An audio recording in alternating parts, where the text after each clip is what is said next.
Yo, people, welcome back to the YouTube channel. You already know what time it is. It's time for another watch along. Big up your damn selves in the building. Make sure you smash up the likes if you haven't already and subscribe.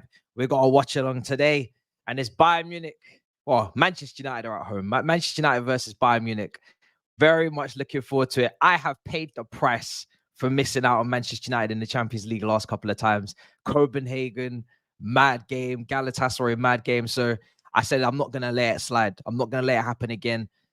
Manchester United against Bayern Munich, especially Tuchel as well, because he's been talking a lot of smack pre-match. I think he's been saying, let's absolutely continue. Make sure they continue in their downward trajectory, something similar to that. So this is going to be a potential goal fest. I can't see how there isn't goals in this game. I'm not trying to jinx or anything, but I'll be shocked if there's not goals in this game. So big up everybody in the chat. I don't know what's going on with Arsenal. There was the early kickoff. I would have loved to have covered both games together. The starting 11s are on your screen. Obviously, you can see Bayern Munich have gone extremely strong for this game, as we knew they would after losing, I think, 5-1 to Frankfurt on the weekend. In Bundesliga, it was always going to be a fully strengthened Bayern Munich side. And they have this weird thing in group stages where, regardless of whether they've already qualified, top of the group with a game to spare, they always want to do a madness. I think Barcelona fans will remind you, Man United fans, that yeah, Bayern Munich in the group stage for some reason, even when they've qualified, they just don't play games. But in the Bundesliga, they are second, 4 points behind Bayer Leverkusen. So it was a big defeat on the weekend against Frankfurt. They have a game in hand, but they're 4 points behind Xabi Alonso's team. And tonight, like I said, they're top of the group. They don't really have anything to play for. However, they are going to come here and potentially do a madness. Manchester United need Copenhagen and Galatasaray to draw, and Manchester United have to win. That's how it has to be for Manchester United to exit Group A and go into the knockout stages.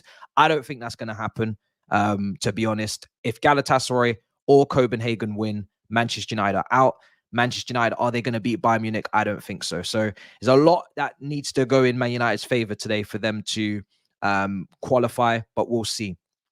Now, Maguire, both of them start. Let's see who has the brain fart. Both of the centre-backs start today.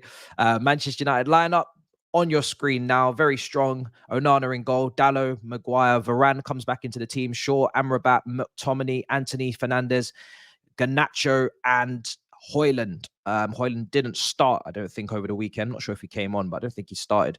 Did he start, guys? Hojlund over the weekend? You guys obviously playing Bournemouth. I don't think he did. I think it was Martial. Yeah, it was Martial up front. So Hojlund only came on off the bench at the weekend, so he gets back into the starting 11. Doing very well in the Champions League, though. Absolutely no problems getting goals in the Champions League. I don't know how he hasn't scored in the Premier League. I don't know if it's service. I think it is a bit of service, but also maybe movement. Man United fans will know better than me, but come on, man. Surely this guy should have a goal in the Premier League. He doesn't look like he is incapable of hitting the back of the net. It doesn't look like a terrible finish or anything like that. It's not like he's missing. I'm not seeing him miss loads of big chances in the Premier League. So I don't really know what's going on there, but he's on the starting 11. Your bench is obviously on screen, as you can see it. Wan-Bissaka, Reguilon, loads of other guys on that bench as well. Bayern Munich's team, very strong. Maguire starts at right back. Neuer's in the team as well. He was out injured for a very long time, so it's good to see him. Upamecano, Kim Min-jae, Davis, Kimmich, Goretzka, Sané, Musiala, Coman, and Harry Kane. So it's a very, very strong Bayern Munich team. The bench is, yeah, it's decent. Got Müller there, got Tell, but it's not the greatest bench. I think they've actually left some players out, so maybe they're having a bit of an injury crisis at Bayern Munich. I'm not too sure. They haven't even filled up their bench. Voluntarily haven't filled up their bench. Let me take a look if they've got any injuries coming in. But two strong teams, and I'm very, very interested to see how this goes. De Ligt's injured, Gnabry's injured. So those are the two key starters for Bayern Munich that are not available. Let's see. Let's get polls going. Confidence levels. Let's see what's going on. I'm chilling. For once, I don't have to stress on this watch along because, like I said, I don't think Manchester United are going to go through, so I don't really have too much to chant about in terms of wishing on their downfall any longer.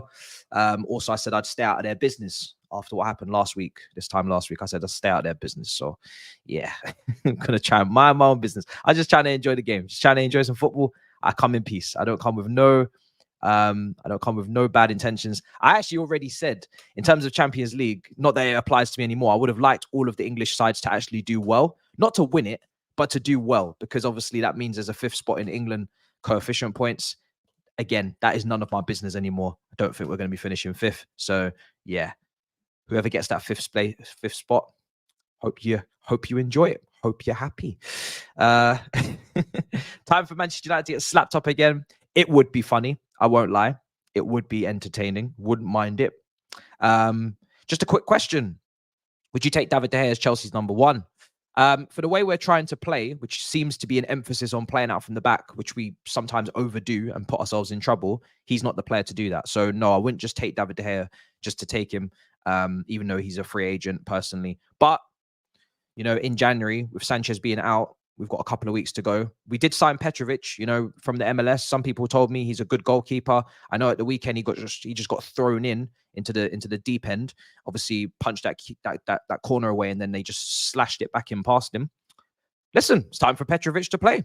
Simple as that. You know, they signed him. He's in the first team. If your scouting is as good as we hope it is, then, you know, play him. Let's see him. So yeah, in the January transfer window now, I would be looking at a keeper. Someone that seems to be doing pretty well actually is our former academy goalkeeper, Bulka. Bulka, he's Polish, if you guys remember him from the Cobham Academy. I think he's 6'6". Seems like he can play out from the back quite well. He saved both his penalties this season as well in the league. Playing for Nice, they're performing quite well. I haven't watched him at all this season. I haven't, you know, done in-depth homework on him, but he's getting his plaudits out there at the moment. Maybe that could be an option. I don't know. He's only 24, but I don't know. Like I said, the goalkeeping market is a spooky one because Big Mike is injury prone. I've never seen an injury prone goalkeeper, but he is. Sorry, Nice is second actually in the league in League 1, 4 points off PSG. Who are the other goalkeepers out there? I don't think there's a lot of world-class ones available, and we're not in a great position to be attracting the best of the best anyway. So yeah, who knows? We'll have to see. Stellina's cooking in Belgium. Burka is smashing it at Nice. Good to hear. Like I said, could be an option, hopefully. Did you see the Kante goal? I did. Just before I came live, I did see Kante absolutely roof it into the top corner with no remorse. Don't know where that came from, but he did score some great goals in his time at Chelsea. So fair play to him. Why not recall Stellina? Because to be honest, it's apples versus oranges. Stellina's a young goalkeeper that needs to be developed. He's on loan. We have Petrovic, who's a young goalkeeper. He's actually a bit older. I think he's like 23, 4. That also is young, probably needs to be developed. What's the difference? You've kept one, you've loaned out the other. You may as well play the one you kept and keep the other one out on loan. No point recalling him. It's not like as if either of them come with abundance of Premier League experience to come and help us in this situation. So do I feel sorry for us? Absolutely not. Am I interested to see how Petrovic does? Absolutely. Let's see how he does. The time for panicking is way too late for that now in terms of the goalkeeping situation. I said when we signed Sanchez that this better cushion the Caicedo deal. I'm going to mention all of this in a video that is dropping after this watch along on all of the news and all of the reports that have been going on in Chelsea the last couple of days. But when you sign Sanchez and it doesn't even help you in your Caicedo negotiation and you still overpay, said at the time, you look incredibly stupid.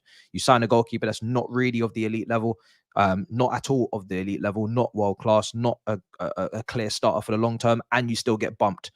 Brighton pull our pants down, man. Too much times. So yeah, Musiala to Chelsea. Let's not be silly. What else is going on in that chat? Sanchez is injured. Indeed, he is. You look more broken than me, and I'm a United fan. Well, that's because I'm lower than you in the league, brother. Do you know what I mean? At least you have the hope that potentially Radcliffe comes in. If you want Ten Hag sacked, they may sack him. If you don't want him sacked, maybe they'll back him with a recruitment structure around him that makes sense, that doesn't make him, you know, completely liable for every single transfer that you make. There's some sort of potential route to recovery. Now, I'm not saying we don't have a route to recovery, but now, like, we're firmly entrenched in the mud. After the last 2 games, I've kind of really clocked that now. So we are going to take a long time to get out of that mess. And we're definitely not getting Champions League next season. Don't even look like we're getting Europa League. So I know next season is also going to be peak. So yeah, I'm kind of a little bit more firmly in the mud, you know, kind of really dug my heels in here. Crazy. Bruno Fernandes creates more chances for the opposition than he does for his own team. I mean, listen, I've definitely criticized Bruno Fernandes in big games a lot. 2 big games coming up for Manchester United. He's not going to play in the Liverpool one because he decided to get himself booked. Was that on purpose? In my opinion, yes. I think he knows he's on a booking. I think he's not stupid. He knows that Anfield's next. He knows what the score was last year. He said, I'm going to get out of that one. Now, can't prove it, because if you could prove it, you'd fine him. I'm being honest. You would actually fine him for that. But Bayern Munich is a big game. Big match, Champions League. Could be the last one for United for a few years. You never know. You know, if they don't go through today, which I don't think they will, then obviously that's it for this season in terms of Champions League. Next season, I wouldn't hang my hat on you guys to qualify, just based on the way I've watched you. So you might be missing out on Champions League football for a while. So this could be the last game in a couple of seasons till 25-26 season, right? This could be, take it in. This could be your last Champions League game until 25-26 season, right? So really let it sink in. And if you're Bruno Fernandes, perform. You better perform, because it's crazy. You've been broken for like a decade. Yeah, it's peak for us, bro. I know I'm not seeing Champions League football until 25-26, so I'm good. You know, I've just clocked it.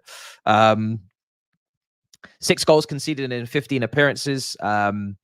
Yeah, I mean, listen, like I said, I've just suggested him because he was former academy graduate. He's doing really well. Haven't actually looked into the way Nice play at all, what's going on deeper than just the baseline stats, but could be Nice's, you know, I'm sure Nice's defense is contributing to these clean sheets as well. But like I said, it looks like he's doing well, so he could be a shout. And he's tall. I love a tall goalkeeper that claims crosses, and it seems like he does that. So he's ticking boxes. All right, cool. What else is being said? No banter. You impressed me with the job. You're impressed with the job that Dyche is doing. 100%. Of course I am. How long before you start looking at that type of manager at Chelsea? Yeah, no. No.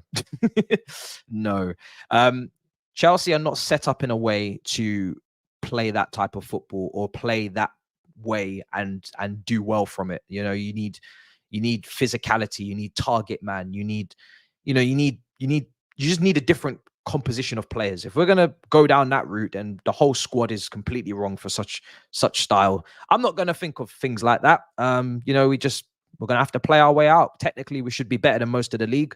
So I'm gonna keep saying that until we go down. And if we go down, then it is what it is. But I'm not advising that we go for a Sam Allardyce with this group of players. No, not at all. I'm glad you're happy, Iceman. Glad you're happy. Well, Chelsea, I think, in my opinion, are set up to play in a style of play that is progressive and is definitely with the ball. You know, you take a look at Badiashile, good on the ball. Levi Cole, good on the ball. Caicedo, good on the ball. Enzo, good on the ball. Lavia, if he's back fit, good on the ball. Reece James, not fit, but good on the ball. I can keep going. We don't have players that are technically devoid of playing football, that they can keep the ball and they can play. So that's the style I'm looking for, is a team that actually, you know, play on the front foot. If you're not going to play on the front foot, then why do you have all of these players that are potentially, you know, more technically gifted than they need to be to play in the way that you're talking about? It just doesn't make any sense. That's why I blame the manager right now. I think the manager's got to step up, man. You know what I mean? I partially blame him. I blame a lot on the board, but I think the manager has really got to step it up. I haven't watched this keeper enough, the Porto one, but yeah, people keep mentioning him as well. We literally have no spine. Would you sack? I'm not even going to get into all of this today, honestly. I'm trying to take a break from it all. I've tried. It is not going to get fixed. So I put it out on the Big Six account today. My PS5 has retired. Tonight, I received a message, and I'm going to read it out to you, just so you understand the severity of the situation. Okay? PS5 is dead. It died today. It's not coming back. At least that one's not coming back. Let me see if I can find this, man, because this is actually peak. I can't lie. I have had a terrible day. And this only capped it off. I got this message at 8:37 in the morning. This is how bad my day is and how bad it started. Hi, Matisse. Unfortunately, we couldn't repair your PS5. As such, you will not be charged for using our service.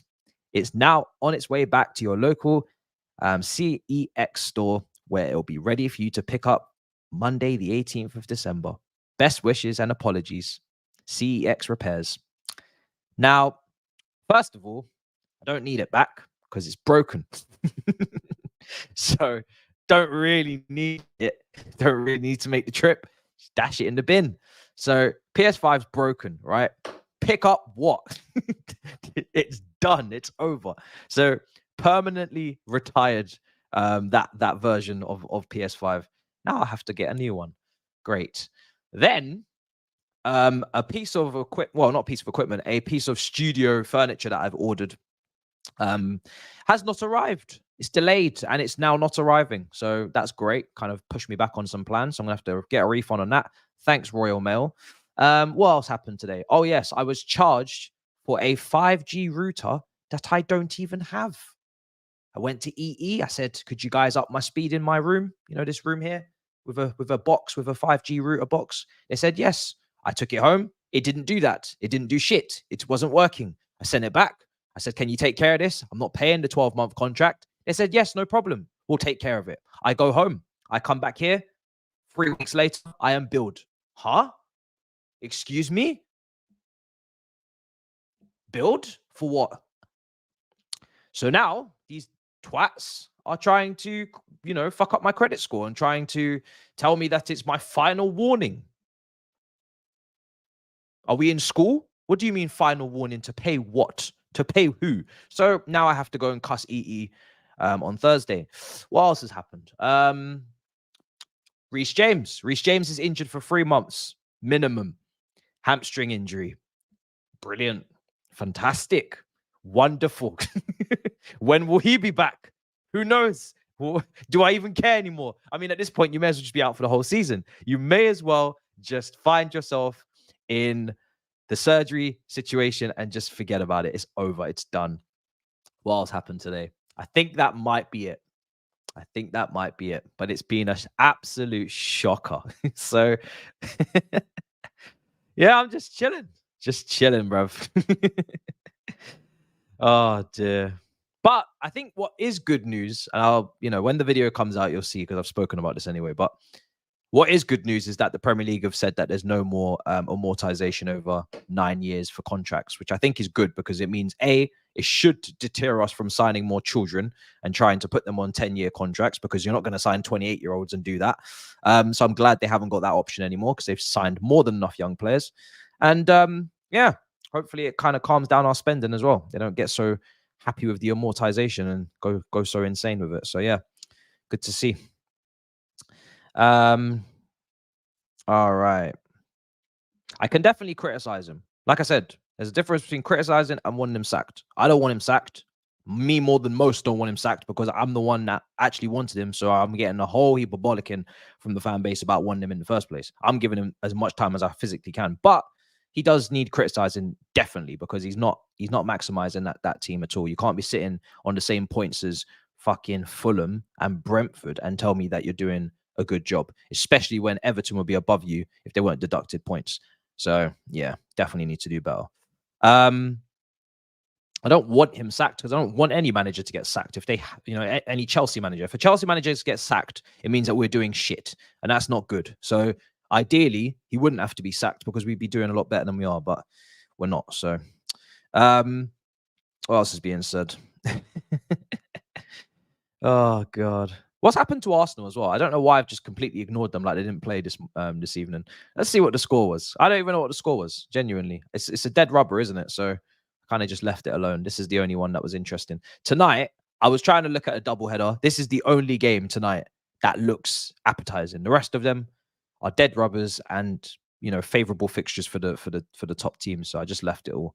We'll switch between the different games in the other Champions League matches and see what's the most entertaining. Arsenal beat PSV 2-1, or they're winning 2-1. Sorry, the game's not over. 83 minutes gone. The goals have come from Nketiah and who else? Doesn't even say. Both from Nketiah? No. I don't know where the other goal came from. But yeah. Rice was brought on as well. Looks like they rested maybe Arsenal, a couple of changes. I'm seeing young players I don't recognize. No, wait, I do. Kai Havertz started. El Neni started. Oh, Jorginho, Trossard, Nelson, Nketiah, Kivior. Jesus, this is very rested. Cedric, Lord. Okay. Yeah, that's definitely not a that's not a serious one. And he's still winning. That's impressive. Still winning. Oh, it's still 1-1. So why does it take? It says, oh, it said 2-1 on my phone. Sorry. So it's 1-1. Okay. My bad. There you go. That's why there's no other goal scorer. Yeah, he's really not trying in that one, is he? He's rested. But you know what? He should rest. He should. He should make those changes. They're guaranteed top of the group. You should do exactly what he just did. So yeah, 100% that makes sense. I can't wait for Liverpool versus United this weekend. It's gonna be a bloodbath, man. That's gonna be fun. Gonna be very interested. No, it wasn't faulty. No, it wasn't faulty. Got it straight from game, straight from the shop, fresh. But yeah, after the 1-year warranty, bang. You know, a couple months after the 1-year warranty, bang. Shame. What is my luck? What is my luck? Let's see. By the way, don't get twisted up about Todd signing. Who is this? Transfer fees doesn't exist in the US sports. Oh, sorry. I'm not asked about this. Genuinely, you see me? I don't give a damn what he's doing in America. I don't care. I'm not asked. I'm not interested. The only thing I care about is Chelsea Football Club. Do not care what you're doing over there, over there, over there. I'm not even interested in the whole multi-club model shit right now with the Strasbourgs and the Portuguese. I don't care. Fix Chelsea Football Club. When you've done that, then we can start looking at your spider web. But right now, not asked. So yeah, he can do whatever the hell he wants over there. Not asked. But you're saying the Dodgers print money, it's funding Chelsea spends. They're only paying him $2 million a year for the next 10 years. Yeah, let them do what they're doing over there. That doesn't bother me one bit whatsoever. So yeah. You do what you want, brother. All right. So yeah, let's talk about this game. Enough of that Chelsea chat anyway, because I've got a video coming out and I've spoken about everything that you guys are kind of bringing up. In terms of this game, like I said, with Man United and Bayern Munich, I'm just interested to see how Man United actually respond to the last game. They were absolutely battered by Bournemouth on the weekend. I couldn't quite believe it. In terms of the back end, I saw the back end of the game, and I saw the highlights, and I couldn't quite believe how bad they actually were.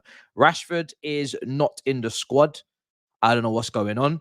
A lot of people have been happy to see him benched, but again, Manchester United don't have a lot of strength in depth, so it's not like as if the guys starting are necessarily going to do the job. Garnacho starts. He had a great performance, or great couple of performances against Everton and Chelsea. Everton against Chelsea, and then obviously the Bournemouth game, not so much. Anthony works hard. That's as much credit as I can give him. He just works hard. You're saying Rashford and Martial are sick. They got the flu. Okay. All right. So they both got the flu. And he's also suspended. Jesus. Okay. Mad. Can I ask Man United fans, right?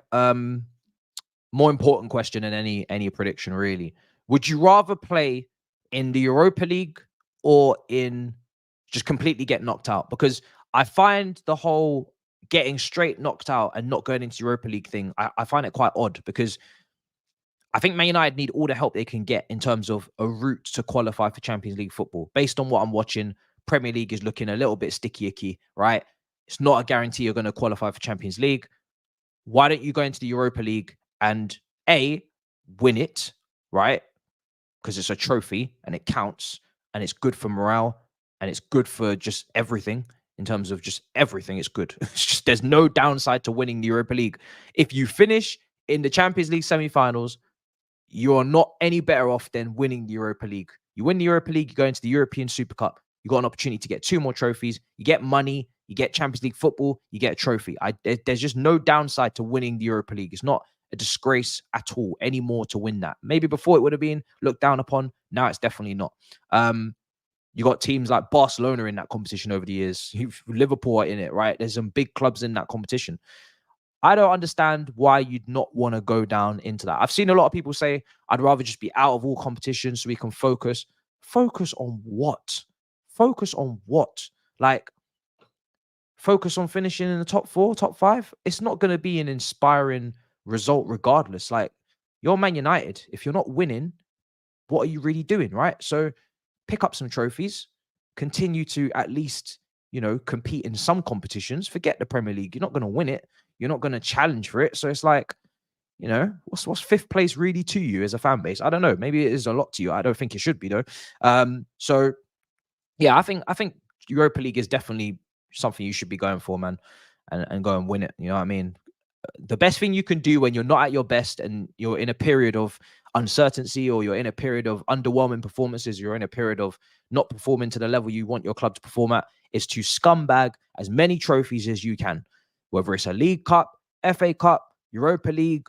Scumbag, steal, beg, borrow as many trophies as you can, because you're not exactly playing great football. You're not exactly winning the major honors. So you may as well pick up as much shit as possible and leave. Do you know what I'm saying? Make this period count for something. There's no point just, dawdling around in fifth and focusing on that. Like, bruv, just win whatever you can win, innit? Even if it's the minor stuff, it's better than winning nothing. So yeah, man, if I was you lot, I'd want to go straight into Europa League and play Liverpool. You know what I mean? If anything, now maybe that's too far. Maybe Liverpool's not the team you need, but go into the Europa League and go and do something. As a Spurs fan, I want a Europa League spot and actually try to win it next year instead of just being a participant in Champions League. 100%. Like, for me, you get to a Champions League final and you lose. Yeah. I think that is the opportunity to win in a one-off game is more important than maybe being in the Europa League final. But even then, if you lose, you lose. If you win, you win. If you lose a Champions League final, you will be remembered, I think. But I'd rather win than be remembered. I'd rather have a gold medal than a runners-up medal. Even if it's a Champions League runners-up medal, I'd still rather win the Europa League. So I don't think there's anything better than apart from winning the Champions League. The next best thing is to win the Europa League in European football. So you may as well go and do it. Get into the semis. It looks good on paper for sure. It looks good as a building block for the season after. But I don't think United are going to do that. So you're not going to get through. It's very slim chance. You may as well just go and win the Europa League, man. Pick up your trophies. That's what I'd be doing. We've been in it twice. We won it twice. And both times we won it, I was a very happy man. You know what I mean? I'd rather win that 5 times than be in the Champions League 5 times and not win it. It's for 100%. So I actually think, as a Tottenham fan, you're 100%. The Conference League is a tough one to stomach because the Conference League is so fresh. It's so new. It's got no real pedigree to it. Now, to be fair, the first 2 teams that have won it in Roma and West Ham, I think that's a good start for that competition. But even still, it hasn't got the history behind it yet. It hasn't got the importance behind it yet. You win it and you qualify for Europa League, it's a little bit of a downer. So that's going to take time. But I think for a Europa League, for sure, there's definitely no way that one isn't going to have some validity to it. Changing the title to Hate Along sounds better. I'm not here to hate, bruv. I'm just here to watch football. Do you know what I mean? What's all this animosity? I'm not here to do anything out of the ordinary. I'm just here to watch another game of football with the lads. Do you know what I mean? On a Tuesday night. I'll be back tomorrow. I don't know who the hell's playing tomorrow. I need to check who's playing tomorrow. But we will be there. TNT have got this, haven't they? I think they have. Yeah, of course they do. Yeah, I don't know. Who's playing tomorrow? Is there any good games tomorrow? Maybe I shouldn't confirm if I'm doing tomorrow until I see the games, because you might not even turn up. You might be like, yo, these fixtures are dead. What's going on tomorrow? Let me take a look. Tomorrow. Tomorrow we have. We gonna be here. Sorry, I forgot. We've got Dortmund versus PSG, Newcastle versus AC Milan. That's the group of death. And I think Dortmund have already qualified. Sorry, so it's between PSG, Newcastle, and Milan. I do think what happened in the game in Parc des Princes spoiled that group a little bit. Newcastle should have won. They shouldn't have been robbed of 3 points. then they'd be in the qualifying position. PSG would be under pressure. And then obviously Newcastle at home to Milan. They need to, you know, finish the deal, finish the job off at home in front of their crowd against AC Milan, European giants. PSG obviously go up against a Dortmund team that have already qualified. I think the script for this group could have been a lot better. Yeah, it would have been a lot better if Newcastle held on to their win. I think the script on the final game would have been great, but kind of got ruined.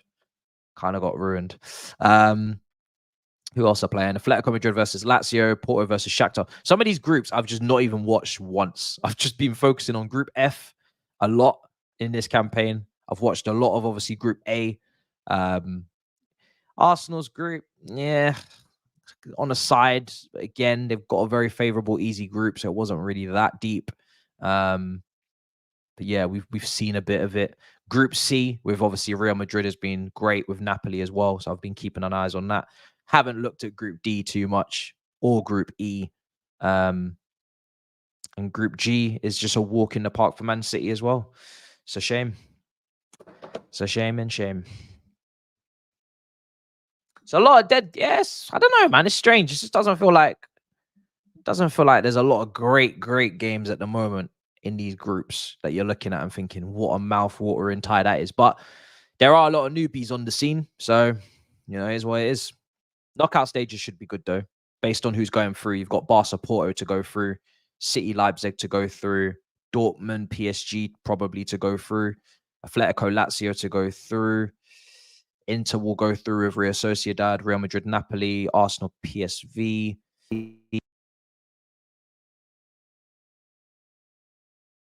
Bayern and probably, I say Galatasaray, but it could be Copenhagen.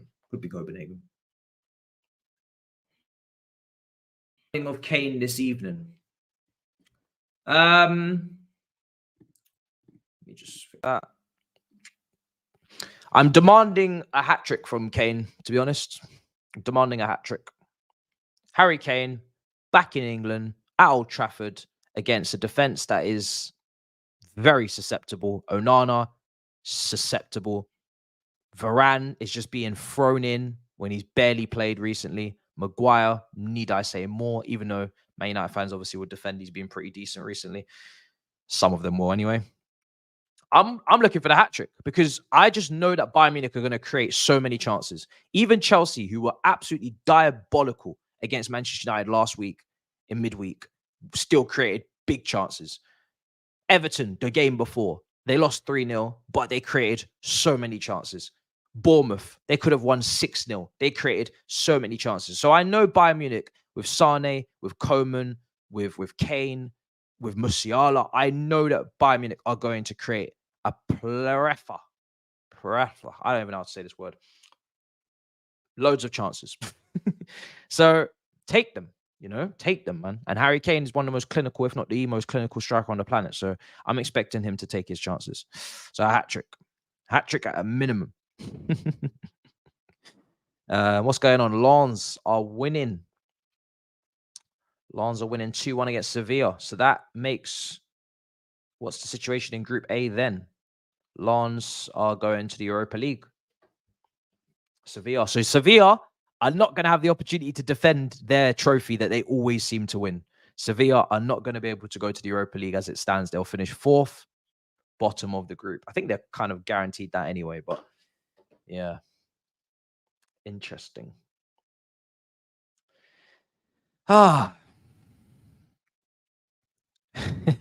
Everybody trying to sound out this word is killing me.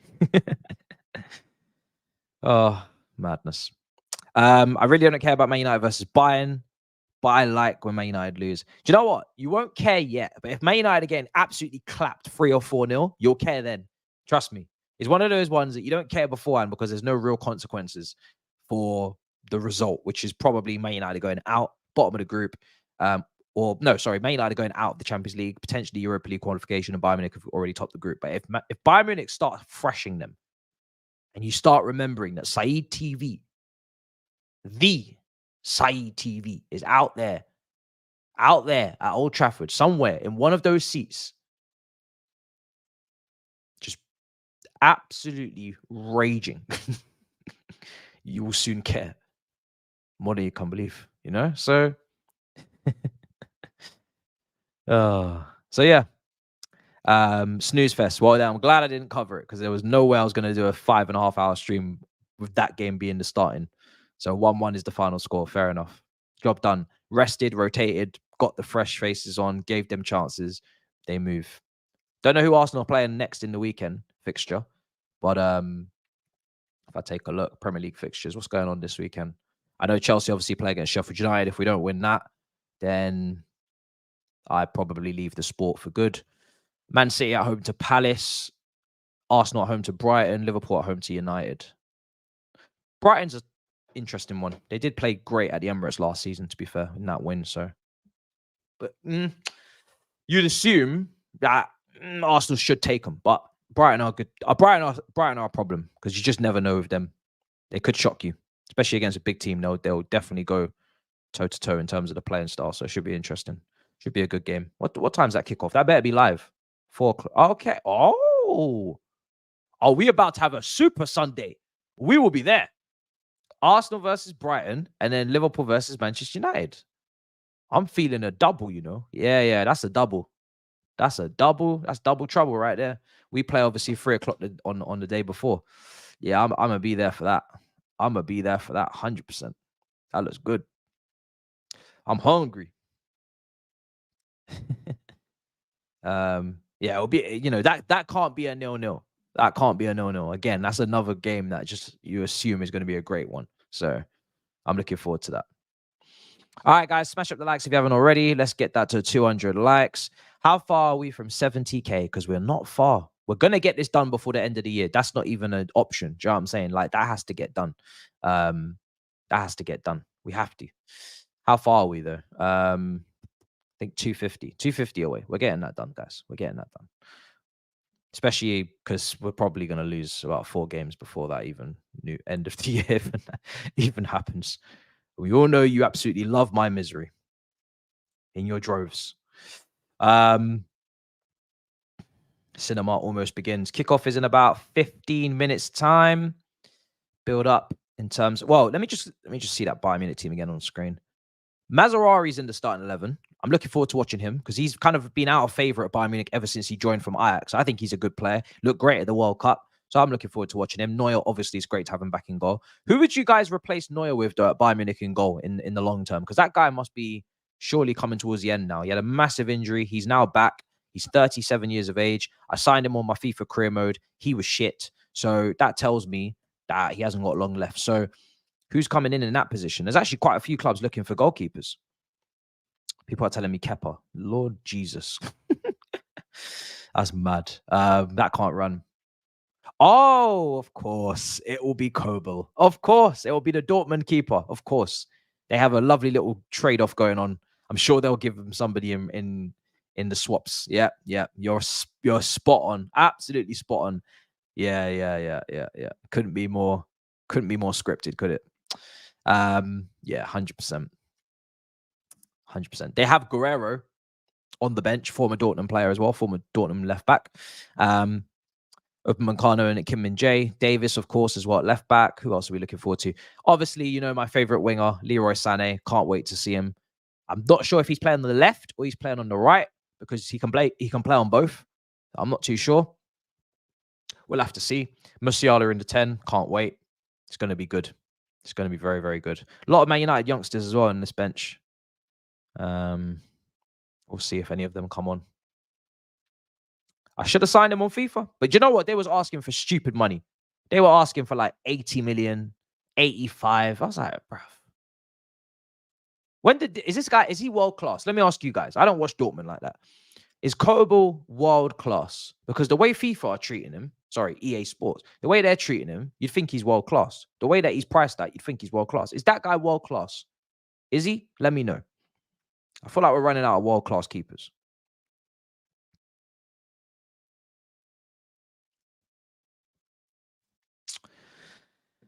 People are telling me they feel like, let's see. Let me see. Not seeing what you're saying. Do want to see what Ten Hag's got to say on the Varane, though. So let's read that quote out. That's pretty important. Ten Hag on Varane starting. You see that we need strong defending today. He's very experienced, and especially against Bayern, we need to defend very strongly. So we didn't need, not we, because I don't give a shit, but you didn't need strong defending before this game. I think him conceding all those goals and all those chances has made him realize very quickly that Varane needs to be in the starting 11. Now, they could probably still concede goals with him in the 11, don't get me wrong, but I don't understand how it's quite possible that he's not their best centre-back on the books. Obviously Martinez is out as well. So, interesting that he says now they need to defend. So confused. Didn't need to defend before. They didn't need to defend against Bournemouth, clearly, as we saw. So I don't know what's going on there. That's just strange. He said he left him out for tactical reasons. Now he says they need to defend. Crazy. No under 25 goalkeeper is world class. He's good, but not a world beater. Very good shot stopper, but I wouldn't say world class. Close. People are saying decent. All right. These are not the words I'm expecting to be linked with the Bayern Munich #1 shirt in the coming years, but maybe he'll improve. How old is he? He's still quite young, isn't he? I think. Yeah, listen, that cooking on the big six may have been one of the worst in terms of, very, very difficult to take for me, right? Obviously one of the best for you. That cooking was incredible. I mean, incredible. Unbelievable. Couldn't quite believe it myself, to be honest. I was just sitting there going through it. Absolutely going through it. Couldn't quite believe what I was a part of. So, yeah, what can I do? I can only do as much as my team. I've defended them. I've backed them. And they treat me like this. They lost 2-0 to Everton. They were slapped up by United. What can I do? Even Chelsea fans have said to me privately and publicly, brother, you're just going to have to just take it. There's nothing you can do or say to make this better, to improve the situation. You're just going to have to hold that. These men went onto my Twitter. I couldn't deactivate that Twitter enough. I couldn't deactivate that Twitter quick enough. They went onto my Twitter and they took all of my positive optimism from at the start of the season when I was trying to gear myself up and my people and my team, trying to gear us up for the new season because we're coming in with fresh optimism, fresh ambitions, and they just took it and just killed it. They just took it and just killed it. So yeah, what can we do? What can we do? Crazy. And there was a lot of tweets. I obviously tweet too often. I don't even tweet that often, but clearly I'm tweeting too often. I tweet whenever I want. Might be once every 3 or 4 days. Might be back to back, one day after the other. But I ain't really tweeting crazy, right? I ain't tweeting enough for Elon to pay me something more than 20 quid a month. But somehow, some way, I'm still getting cooked. It's insane. You better make sure you check on your friend KG. Oh, what's happened to him? Oh, today? Oh, I see what you mean. Yeah, I mean, listen, I'm sure one thing I can be sure of is Man United fans have already accepted their fate in the Champions League this season. I think at this point, Manchester United fans have come to the conclusion that tonight is really not that important. Obviously, you want Europa League football, but you know what I mean. It's Bayern Munich. You're probably going to lose. If you don't lose, it's a bonus. And then you obviously hope to qualify for Europa League. But I don't think Man United fans are going to be shocked at all if this goes the wrong way today. So, yeah, I'm sure KG is more than mentally ready for what's coming. I'm sure he is. If you can go through and take that Bournemouth beating, then you definitely can take Bayern Munich beating for sure. 100%. I think Man United right now are bottom of the group, aren't they? So they have to get something from this game to go into the Europa League. They're not there by default. If I take a look at Group A now, they're bottom. 1 point behind Galatasaray and Copenhagen. So if Man United lose tonight, they are definitely out of the Champions League and the Europa League. They're just going to finish bottom. If they draw, they go level with Galatasaray if they lose, and level on. Well, the goal difference, I'm sure, will then go into Manchester United's favour, because I'm sure, you know, Man United will get a draw. Their goal difference won't move. Galatasaray would then have to lose to stay on the same points, and they'll concede goals in doing so. So they'll go behind United on goal difference. So yeah, if it is goal difference that comes into this first, or is it head to head? Let me know in the chat. I'm not in the Champions League this season. I've forgotten the rules. Is it goal difference and then head to head, or is it head to head then goal difference? I think your guys saying it's head to head. If it's head to head, Man United are fucked. What happened in the head to head? I mean, I don't think that's going to go down too well. 3-3 and then a defeat, right? Wait, no, hold on a second. No, it was a defeat. Yeah, a defeat at Old Trafford and a draw in the away game, which they really threw away the win. So yeah, head to head, then Man United are still going out. So what it looks like to me is Manchester United have to win even to get Europa League, is what I'm hearing from all of this. Man United have to win to get Europa League. If Man United draw, they lose head to head with Galatasaray. If they lose, obviously they go out anyway. So they need a draw in the other games to have a chance of going through. Yeah, Man United need a draw. But what I'm saying is Man United have to win this game. Forget the other game. Man United have to win against Bayern Munich. Yeah. The only option is a win.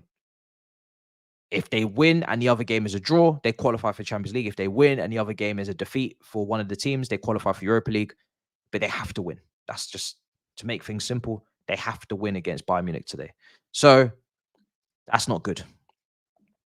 I am an Arsenal fan and I despise Chelsea, but massive respect to you. I saw you. Oh, yes. Thank you to Quick College to pursue this. Admire risk takers and go getters like you. Much appreciated, brother. Glad you enjoyed that podcast actually as well. That was great to see the response to that. Like I said, when I did it, I didn't know all those people was going to see it. I just did it because I thought it'd be quite fun. Good little shake up to just talk about football. And then everybody watched it, and I was even more happy. And I was happy for the channel, of course, as well. It was great for them to get that attention. So yeah, it was fantastic, absolutely fantastic. So yeah, thank you, much appreciated. It just randomly came up for a lot of people. The algorithm's doing something at least. Tuchel will spank them. Do you know what? Like I said, I'm not going to shamelessly jump back onto the Tuchel brigade because, listen, I love Tuchel, right, in terms of what he did for Chelsea. But since he's left, I don't really care because I'm thinking about my own problems, right? I've got my own manager to deal with and to, I'm not even defending anymore because of the way it's going. But I'm just trying to, damage limitation. I've got a lot on my hands with Chelsea. I have no time to care about Bayern Munich losing to Frankfurt sausages and all that shit. I don't give a damn. But it would be funny. It would be funny after all of the slander on the Big Six, especially from Saeed, if Tuchel was to come to Old Trafford and absolutely demolish them. Now, like I said, it doesn't really mean much because, like I said, if Bournemouth can do it, then obviously Bayern can. But we'll take it regardless. It'll be funny. It'll be funny. we just don't have the energy to prop him or to we haven't got time for that. Really don't have time for that. Got so many issues at home. Can't go outside.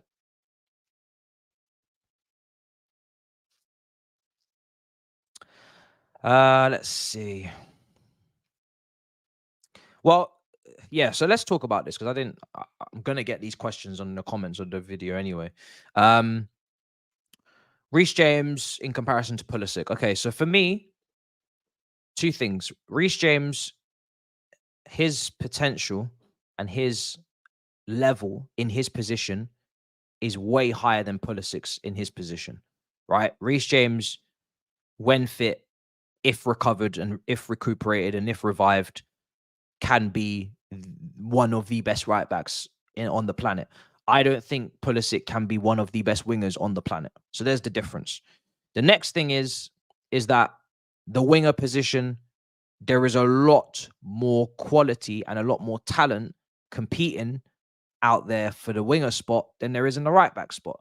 If you tell me which right back can we realistically bring in on that level to replace Reece, you're going to bring up Hakimi, unrealistic. You're going to bring up loads of guys.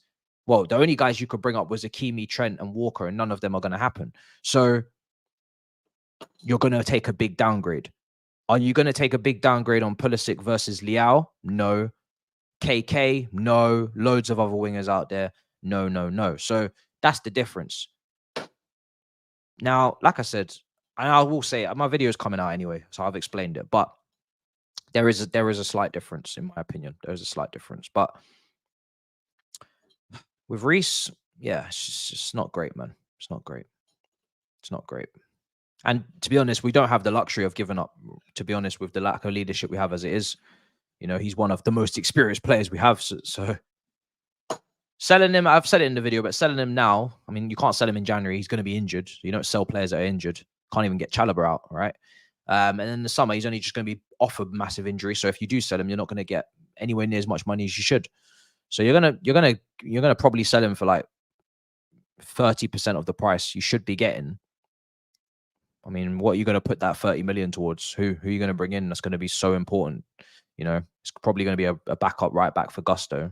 It's really not worth it. So hopefully he does the surgery, recovers, and just, yeah, becomes something. Because if he doesn't, it's going to be a damn shame indeed. But a lot of big clubs have been interested. Man City are interested. Real Madrid are interested. You know, when those level of clubs are interested, if they do take him, because that's the level of club probably will be looking at him. He's not going to go to Bournemouth, is he? He's not going to go to Sheffield United. If it's going to be a top club that comes in, if they do then give him the surgery and then they fix him, we're going to look like a pair of mugs, absolute mugs. So, yeah, I don't think we really have the luxury of even thinking about it right now. All right, we're going to kick off soon. Couple of minutes to go. But don't get me wrong, I am really frustrated with that situation. I'm not just letting it go and being like, oh, he's injured again. Who cares? Like, I'm genuinely getting very pissed off with the situation. We need to do something about that because it's really messing us up in the league. Messed us up in the game, just imbalanced the whole defensive line. Somebody's got to do something. Someone's got to find a solution very quickly because money or no money, his whole career is going to go down the drain. And that is worse than anything else, you know. So yeah. All right. Move on to the game itself. Let's get the timer ready. We're going to kick off very, very soon. Players are just out now, doing the handshakes and all that. Lineups were on screen. Hope you took it in.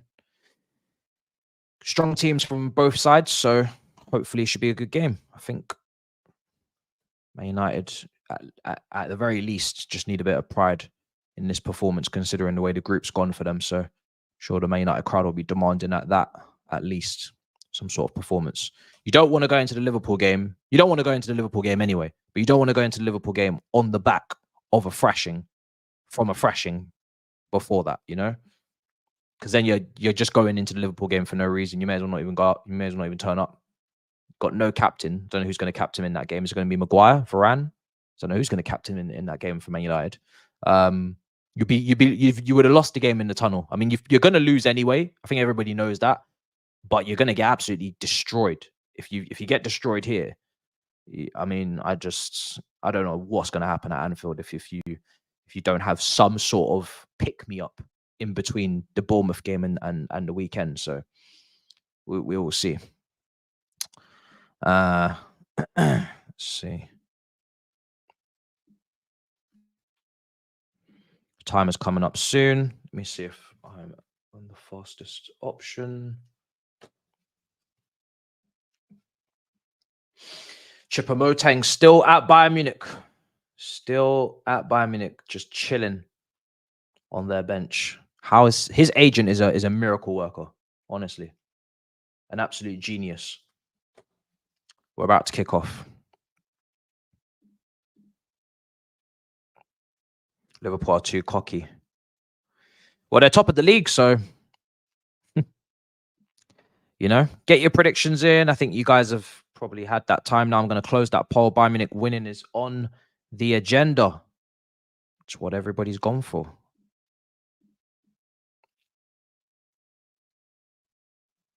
Time is being a twat. All right, cool. Let me just change up the color. Always do this. Bear with me, guys. Game's kicked off though. Time's coming up. Let's see if Manchester United can keep it respectable. They did just go forward straight away. Offside Harry Kane. Great ball across the box as well. Would have been a big problem. Coming up to a minute. Gonna get this timer on screen.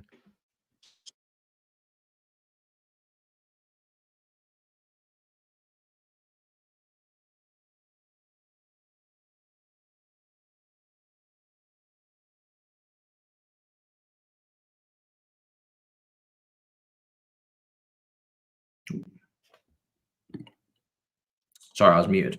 Let's see what's going on. Come on, Bayern. Chested down.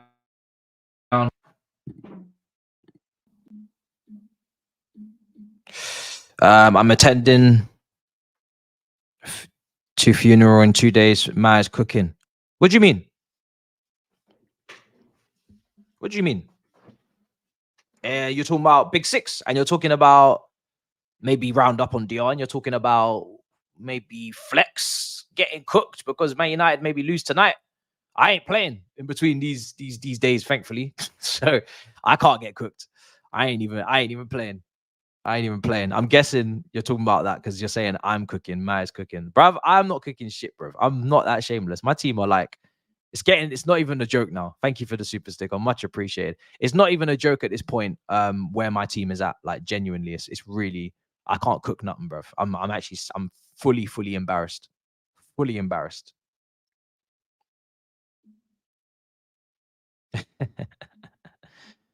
Oh dear.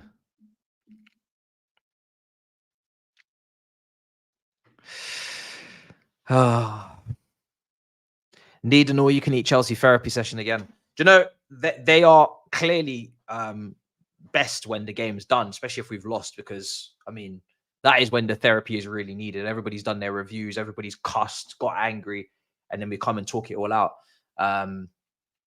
So I mean, listen, Sheffield United is going to be.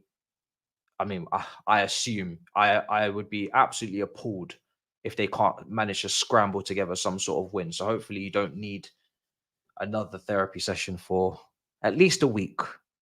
Not sure who we play after that, but hopefully you can get through the week. But there's no guarantees. Maybe Sheffield United will come and spin us. Man United coming down the right side. Lovely little run. Got the cross in. Good block. Very good block.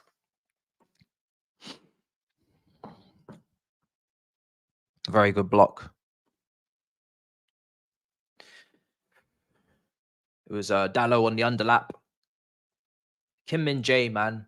So many clubs could have done with him. It's crazy that no Premier League clubs in the end got a hold of him. Kim Min-jae would have been perfect for the Premier League. Absolutely perfect. There's enough teams looking for centre-backs as well. Kind of pisses me off that we're even considering looking for a centre-back, because if he was going to get a centre-back, right, he would have been a great one to go and get. But don't know what kind of foolishness we're doing right now looking at others. Seeing like Tar and shit. I think he's left-footed, isn't he? Pretty sure Tar at Bayer Leverkusen's left-footed. Why on earth would we need another left-footed centre-back? I have no idea. Oh, Man United in decent positions. Is Anthony going to shoot? Of course he is. Deflected over the bar. It wasn't on target, I don't think, but he's lucky it's got deflected, so he'll get a corner out of it.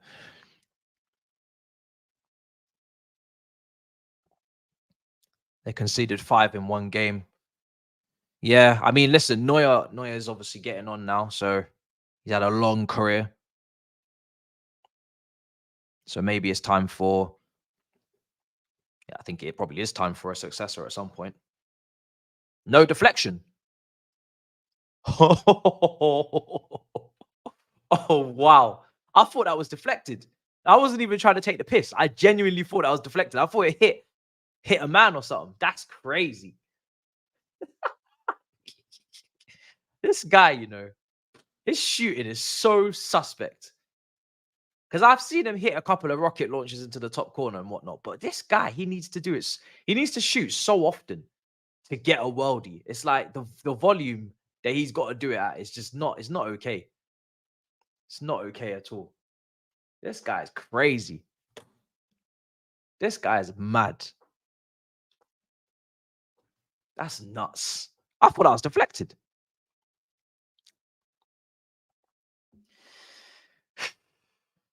Wow. That's what I'm saying. That's why the only thing I attribute to Anthony at this point is just hard work. I've never seen him like not put in a shift. There probably has been times maybe where he hasn't, but I haven't seen him. You know, generally, I tend to see him work hard and track back and all that stuff, which he has to do because he's not good enough to not do it. But that's all I can attribute to him. I can't tell you that he's a great skiller in terms of his dribbling ability. I can't tell you that he's a great shooter at all. I can't tell you he's definitely not a great passer and decision maker, and playmaker and crosser. So he's a strange one. He's a real strange one. But, this is probably serving not only Man United, but also Chelsea right, because we've signed a lot of these wingers that have had very small sample size in terms of, even in the Dutch league and even because we got Madueke from the Dutch league. We don't even play him. But, Mudryk in the Ukrainian league and these leagues that are outside of the top 5 elite leagues. And then even then, you're going outside the top 5 leagues, fine.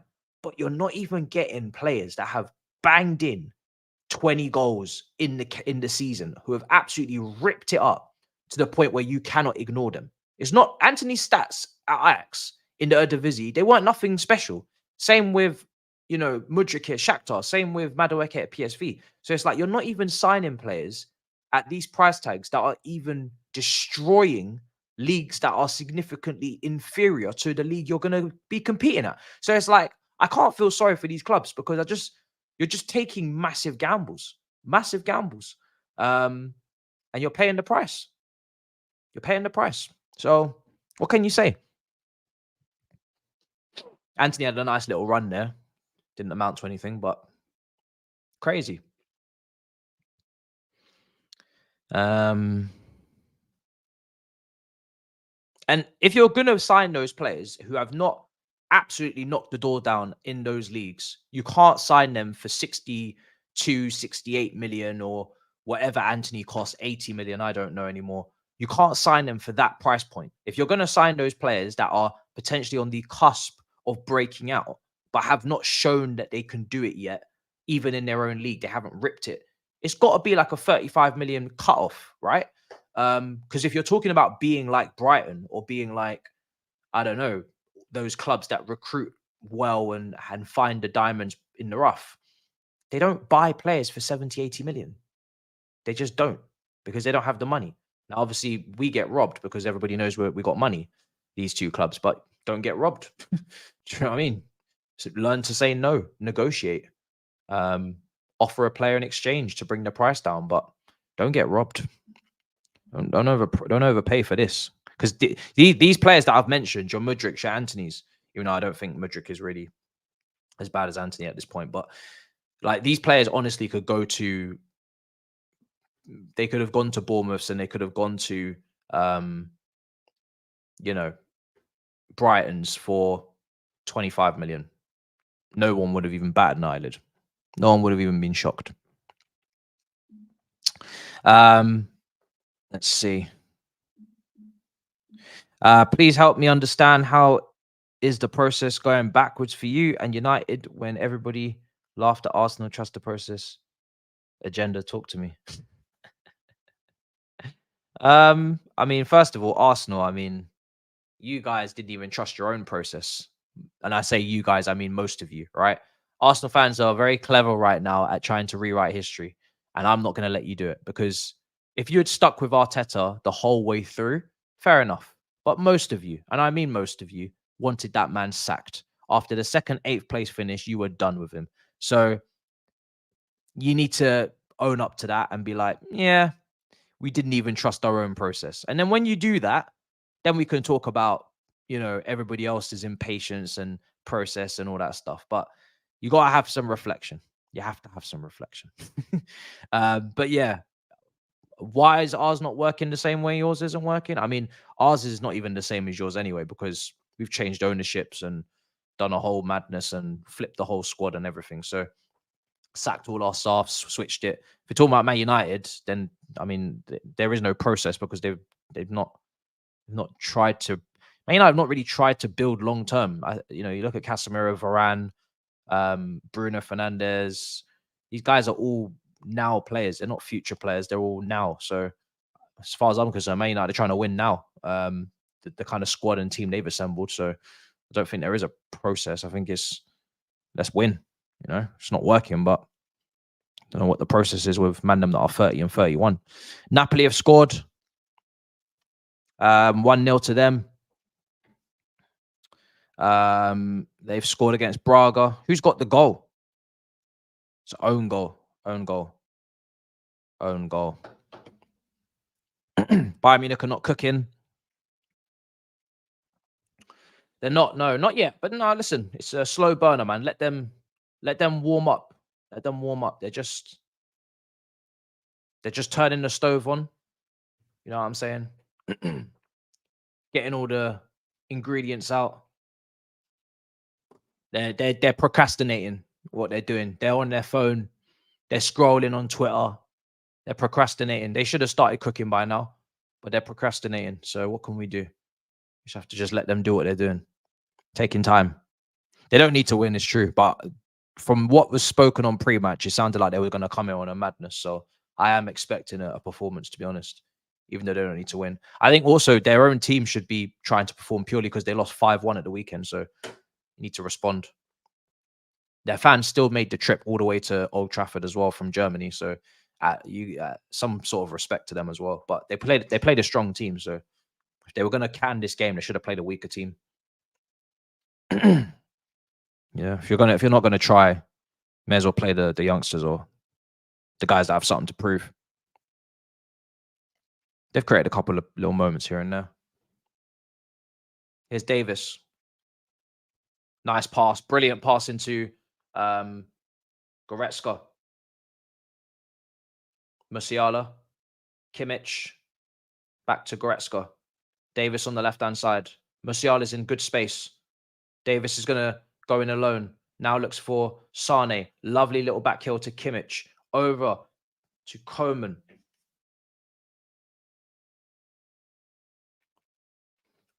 Come on. Headed away. They'll naturally be more relaxed. Yeah, that's the only part of me that I can cling on to, is that nobody in London has done serious damage yet in terms of trophies accumulated while we are in our banter era. Now, when I say era, that means like 10 years, 8 years, 7 years, minimum 5 years, I think is an era by definition. So it might not be a banter era. You never know. 2 seasons, is that a banter era? I don't know. Man United are, I don't know how long they want to call it, where they've felt like they've been on the downturn. I don't know. You know, they still did win a couple of trophies under Mourinho, under Van Gaal. So it's tough to say that Man United's entire time post Fergie is a banter era. But I don't know. Maybe we won't be an era. Maybe it will be a blip. I don't know. But right now, it could be an era. We never know. It's not looking good. Not going to shy away from that. But yeah, when somebody picks up something significant whilst we're in our shitstorm, then yeah, I'm gonna definitely start to lose my head then. But right now, I can hope that we can. It would be funny, yes. It would be if we did win something before those guys. It would be kind of hilarious. It would be typical Chelsea, but I don't know what typical Chelsea is anymore. Starting to lose our name. Man United coming down the right. Oh, they had the chance there. They had a chance to slip them in down the wing. People say typical Chelsea, but we're not really Chelsea right now. We're not at all. What is typical Chelsea? We're about to find out. Typical Chelsea under this ownership is not necessarily going to be what typical Chelsea was under the previous. So we're going to have to we kind of almost need to find our identity again, because we're not going to get our old identity back. So we need to create a new one. And what that new identity looks like, it's not looking good so far. So typical Chelsea could be a whole different ball game now.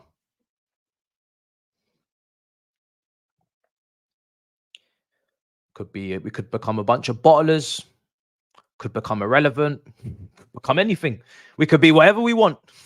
You never know. Could be anything. Man said you're 80s Chelsea. God.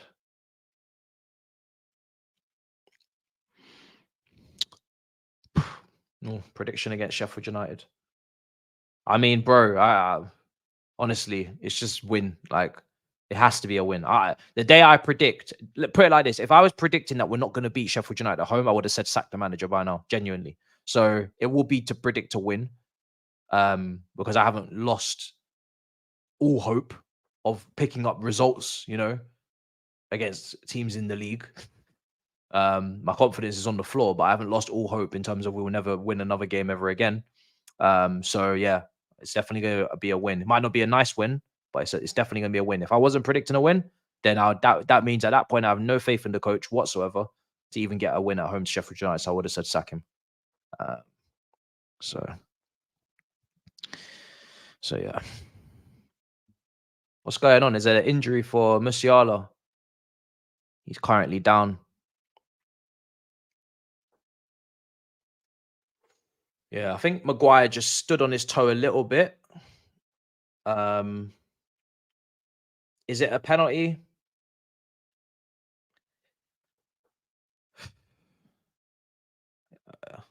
I mean, is it a penalty? It's one of those where it depends on the referee. Like, if he wants to be letter of the law, then you can definitely give it because there is a touch. He didn't get the ball and the ball had gone past Maguire. But if you want to be like someone that's played the game and a bit of common sense, I don't think you give a pen for that. It's a bit too light for me. But I've been saying that a lot recently. People don't really agree. I just think it's a bit too light. Like, it's literally like man's toes have touched man's toes. Do you know what I mean? 10 toes and that. You know what I mean? It's like, it's not even like a proper connection. Like, it's bare minimum, tiniest of touches. So it's clumsy, but I've seen him give him. Here's Bruno. Lovely back heel from Anthony, I think. McTominay now. Back to Anthony. Kimmich is going to get there. Anthony steals it, lays it off for Bruno. Bruno trying to slip it in for Hojlund, and it's just about intercepted by Kim Min-jae. Back to the keeper. All of attacks so far for Manchester United have come down the right-hand side through Anthony. Not really much down the left at all for Garnacho. I've not really even mentioned Garnacho so far this game.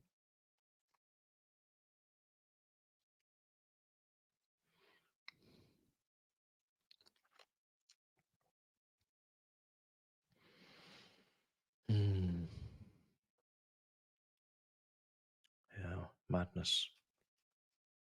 Yeah, everything's coming down the right-hand side.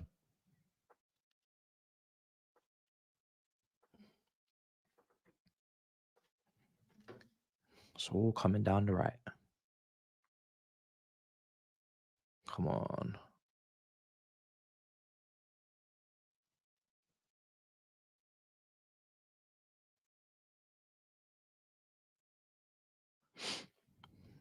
It's all off.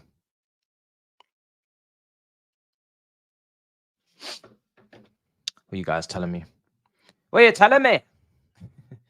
Who's been worse, Man United or Bayern? No one's been bad. It's just game's not really livened up yet. Put it like that. It feels like the game's being played very much like the game is. The game's being played with the level of importance that it has, which is nothing really. there's no level of importance to it. There's no pressure, and that's how the game's being played.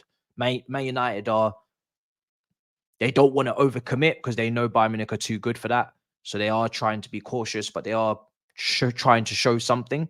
But at the same time, Bayern Munich have also had a few times going forward. But again, they've already qualified the top of the group. They're not overdoing it. Probably don't want to get an injury. Keeping it respectful. So it's just at the moment, it's just a little bit of back and forth. But there's nothing really to it, to be honest.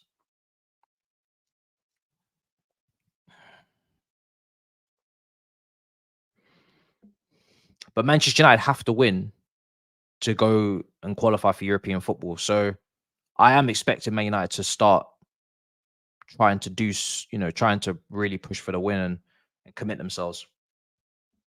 Can't just go out of Europe like that. And that should therefore leave the door open for some chances for Bayern Munich on the break. Hopefully. It's Luke Shaw on the ball.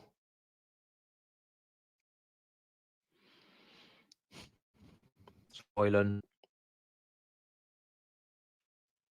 switches it.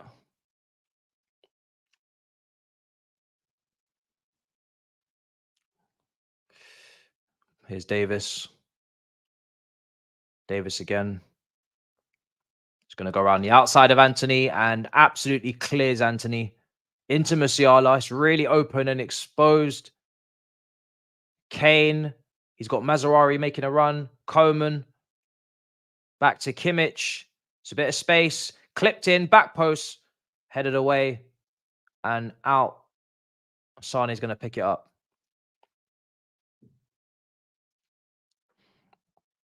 Yeah, Davis absolutely left him for dead, honestly. Put him on his backside.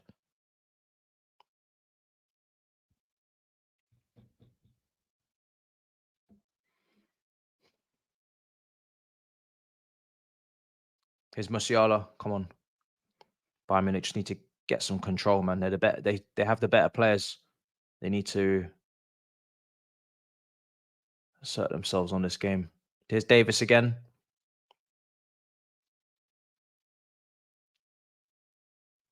Okay.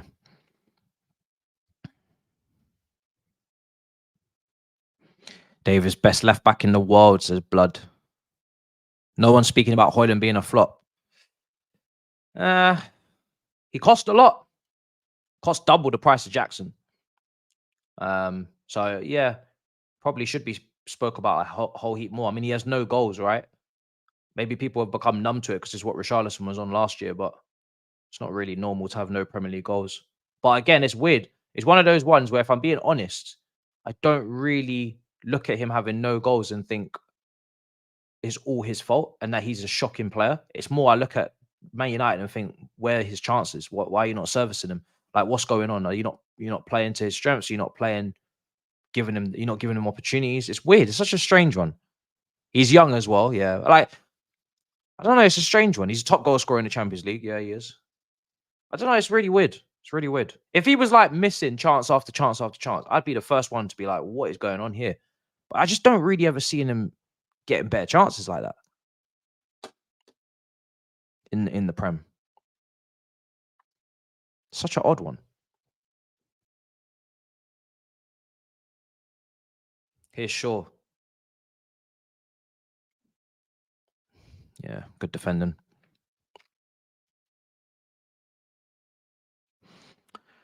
Again, it's another strike. It's another forward that they've paid a lot of money for, and the sample size isn't there.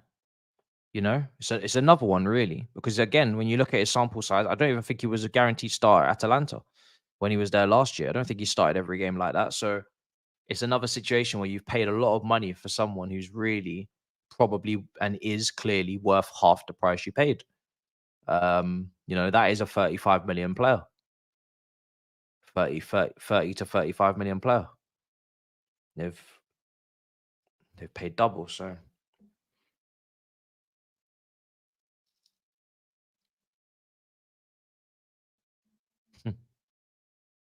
Garnacho. There was some beef kicking off there, yeah. Here's Neuer. Here's Upamecano. Come on. Amrabat.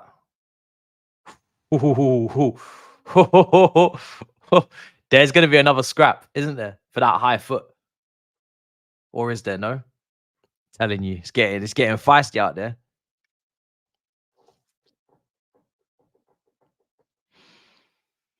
He was hyped up last year. Would I take Garnacho? Not really, no. No, I wouldn't. Don't get me wrong, he's a talent. He's a talent. He's young, but I've already got enough young players, so I don't need any more. I've actually put a ban on under 25s in my recruitment. In my thought process now, you ask me if do I want a player. If they're under 25, I'm going to ask you, are they world class? If they're not world class, I don't want them. So now I'm only interested in the elite level, world class under 25s that are like not going to come and unattainable because they're too expensive and they're at top clubs already. So I basically don't want any under 25 player ever again. Go on. Oh, it should be 1-0. Should be 1-0 to Bayern Munich. It was a great run from Leroy Sané. Dribble past the heart of the Man United's defense. Coming in off that left-hand side. This is why he's my favorite winger. Linking up with Musiala. Just carrying the ball into the penalty box. Tried to lay it off for Harry Kane. Sorry, not Harry Kane. Back to Musiala. And it's in the end cleared out for a corner. This is why he's my favorite winger. And when people talk about best winger in the world, or one of the best wingers in the world, they don't mention Sané. They don't mention him. It's always Premier League wingers that keep coming up. No one's mentioning Sané. I don't know why, but it's outrageous. This guy is unbelievable. Absolutely unbelievable. Yeah, it was always on his right foot. But you know what? At some point, I was thinking he might just outside the left boot. You know, he might just give it a little bit of that, you know, outside the left boot, stick it in the corner, send it back. That's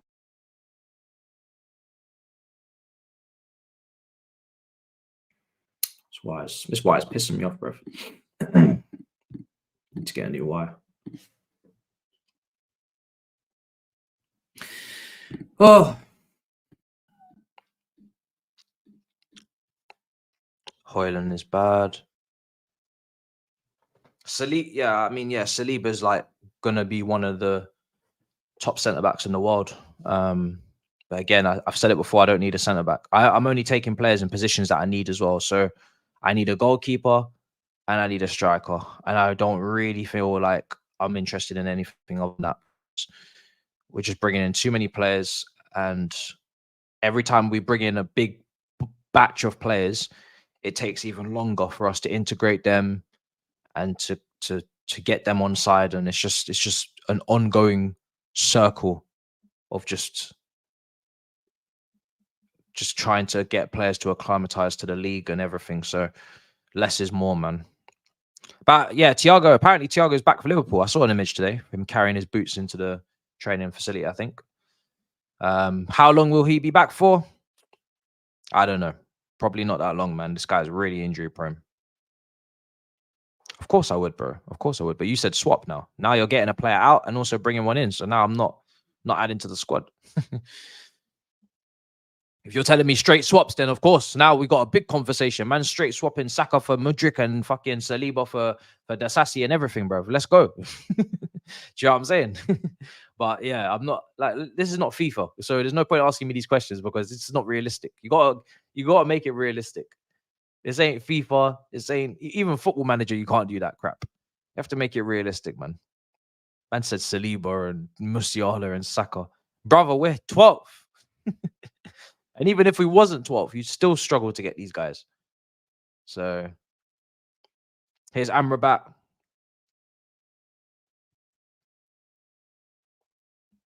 Man United need to win to qualify, yeah. For anything. For Europa League or Champions League, Man United have to win tonight. If they don't win, they're not qualifying for anything. They're gonna go straight out of Europe. That's the deal. That's it.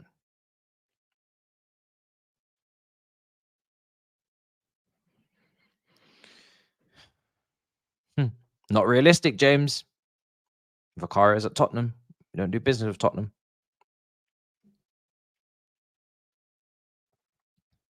Trying not to, I ideally not want to spend a whole pile as well.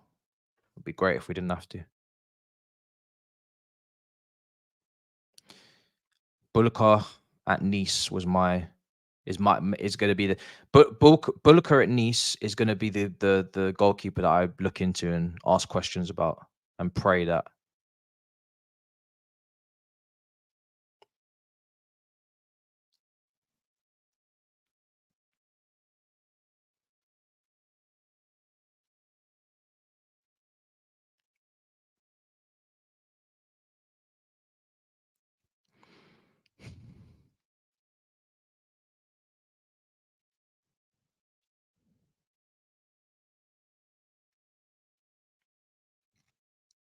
Corner for Manchester United.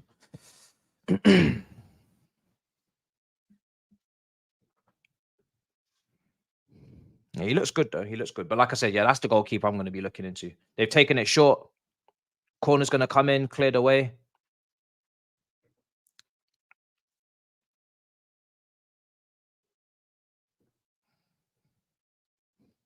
Sane could have had 2 by now. Mazzarari clipped in. Sane, oh, headed away.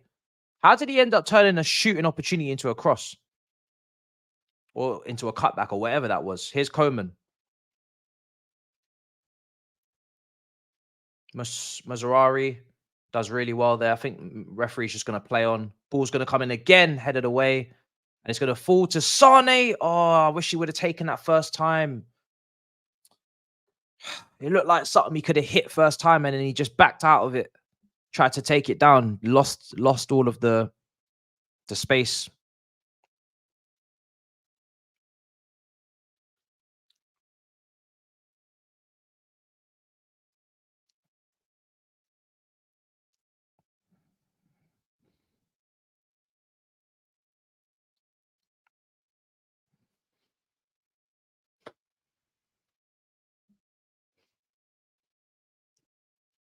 Neuer plays the pass, given away. Hojlund not going to get there. Kim Min-jae back to the keeper. This is crazy. Sane doing defensive work. Yeah, man.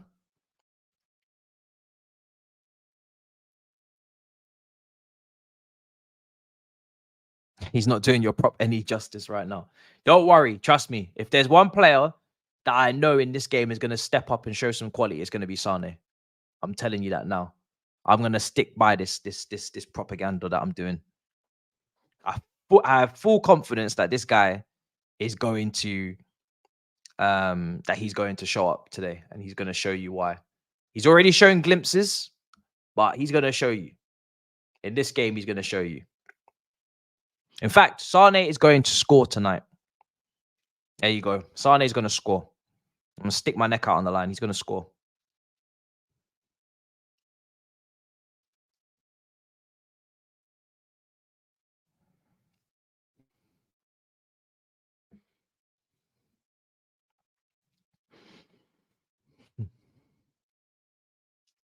Garnacho worse on the pitch today. Should never have benched Rashford. I don't think I agree with that, because I think Rashford was taking the piss. Like, I was trying to defend Rashford, but he was taking the piss, man. He was taking the piss. Some of the performances I started seeing from him were damn right disgrace. He had to get benched. Genuinely, he had to get benched. How long he gets benched for is a different argument, but he had to get benched.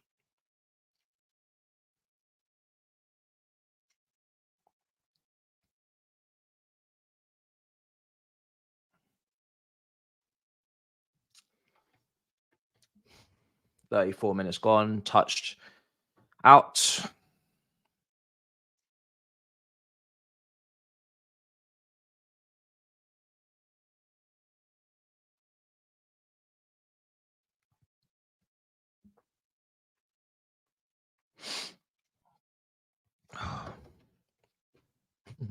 Haven't you done enough neck sticking out this season? Obviously not.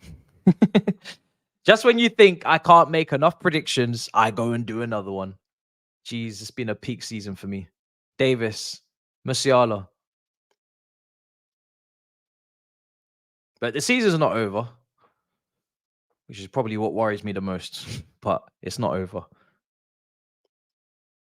I feel like Bayern Munich are prodding here, and they're gonna get a big chance from this phase of play that they're doing here. They're just patiently building up to do something. Here's Sane.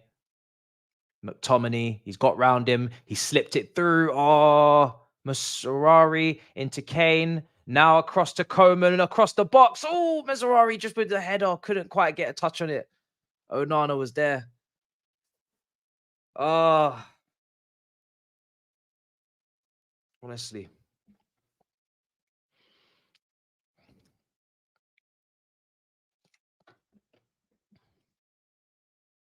Sub yourself off predictions this season.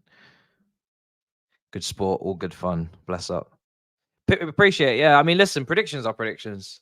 I know at the time of when I'm making them that it's very unlikely I'm going to get them right. So you just say what you think at the time and you go with it. But this Premier League is the Premier League's too competitive to get predictions right anymore. Because look, a lot of people would have thought that Liverpool would have gone to Luton and won, and who knew that would be the catalyst for Luton now becoming a fortress of a place to go to. Before that, everybody was dunking on Luton for fun.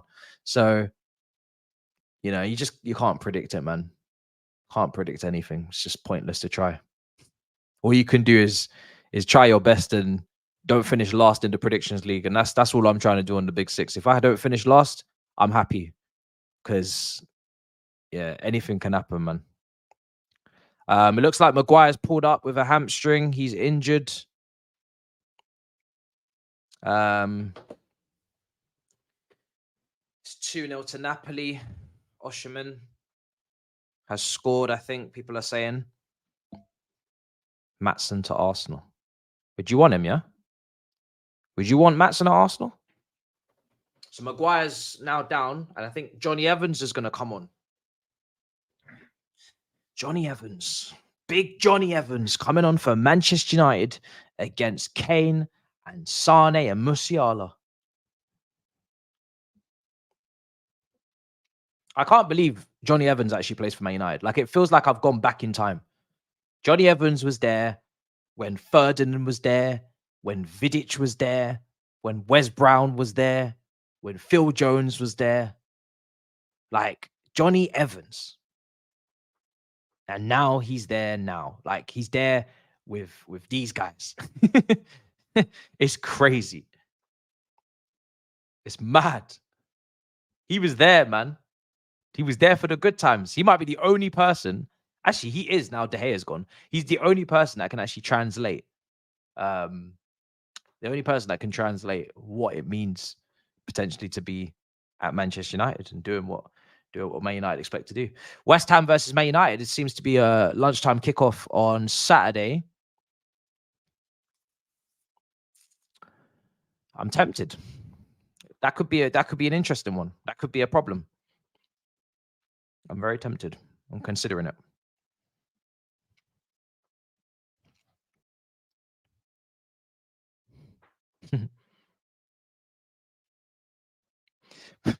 Man, I'm saying Johnny Evans was playing when I was still in primary school. That's mad. That's outrageous.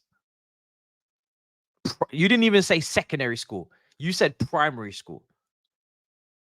Yeah, that's mad. That's key stage 2 and shit. No, that's crazy. That's insane.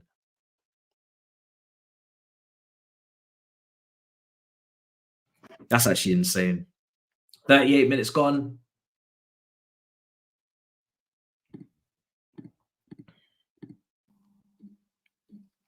You could actually make a team, and I've said it before, you could actually make a team of all of these 2007 ballers or 2009 ballers, right? You can go Johnny Evans, you can go Andros Townsend, you can go Ross Barkley. I think Adel Taarabt is still playing. Is he still at Benfica playing? Let me know. Like you could bundle up all these guys together and put them in 111, and I'd love to see how they would do. I really would. That brother's still not on yet. Jesus, took his time to get ready.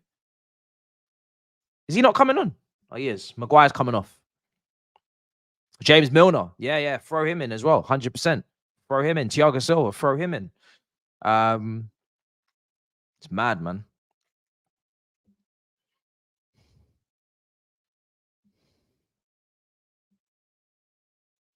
On comes Evans. Willian. Yep. Throw him in. Maybe even Lallana. Throw him in as well. Still at Brighton. Pepe Reina's still playing. Damn. Pepe Reina's still playing. Willian, Lallana, Barkley, Andros Townsend. That's a team. That's an interesting one. Ashley Young, throw him in. Throw him in. Ashley Young, throw him in. It's a madness. Jesus Navas. Damn, that brother's old. That brother's old. Because I was playing like Football Manager 2007. He was like young on that game and just a top, top young talent with a lot of pace. Ashley Young. Yeah, Ashley Young's been about. There's no way this guy here is still playing. There's no way this guy here is still playing. So if he is, he must be one of the oldest footballers still out there. Because I know he was 40 when he rocked up to Old Trafford last year. We're nearly at halftime, 4 minutes to halftime. Well, do you know what? Chiellini only just retired today, didn't he? So I don't know. There's better. Iniesta's still playing. Better these guys still playing, man. Suarez is still playing. Isn't Suarez meant to be joining Messi in the MLS in the Miami team? I don't know if that deal actually got done. Pepe's still playing and still playing at a high level. There's another Brazilian that's still playing. Centre back. He plays for Wolfsburg, is it? I think it's Dante. Is he still playing? Who's he play for? Some German team. Not sure if it's Wolfsburg. Might be someone else. He's old. Another Brazilian centre back. If this guy is in all this space that I'm looking at right now, why have you passed back? There's nobody up there. No, this game's finished. Second half better be way better than this, man. This game's crazy. This looks like a preseason match. This looks like a preseason game so far. Honestly, that looked like a counter-attacking opportunity and everybody just stopped. Passed it back. He's playing for Nice. That's it. Sorry. Yeah, he's playing for Nice. And they're second in the league on.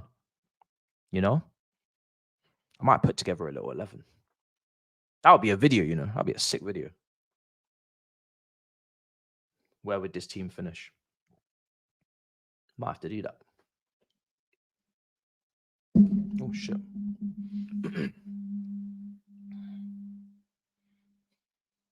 I think the rule on that team, though, would have to be all those players would have to still be playing in the top 5 leagues. I wouldn't pick players from just any league, because at that point you're just kind of just on a chilling thing. I think you'd have to pick oldest top players from top 5 leagues and put that team together. So you'd have to keep you wouldn't be able to bring like an Iniesta to this, but you definitely could bring like a Ashley Young, James Milner, Dante, all these guys.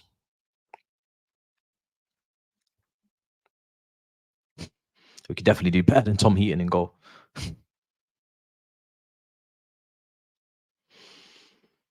Man said Hulk is kicking ball and marrying his daughter-in-law. What? What? I don't even want to know.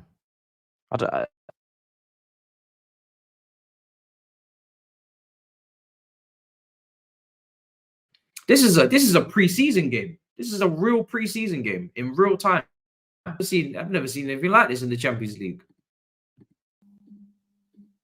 I feel like I'm watching a game in America right now before the season kicks off. He's married some family member. That's wild. He left his woman for his niece. This is wild. What the fuck? Look it up. Yo, I'm looking this up because this is insane. Man, am I saying that Hulk is leaving his wife for a family member? Let me Google this. This is wild.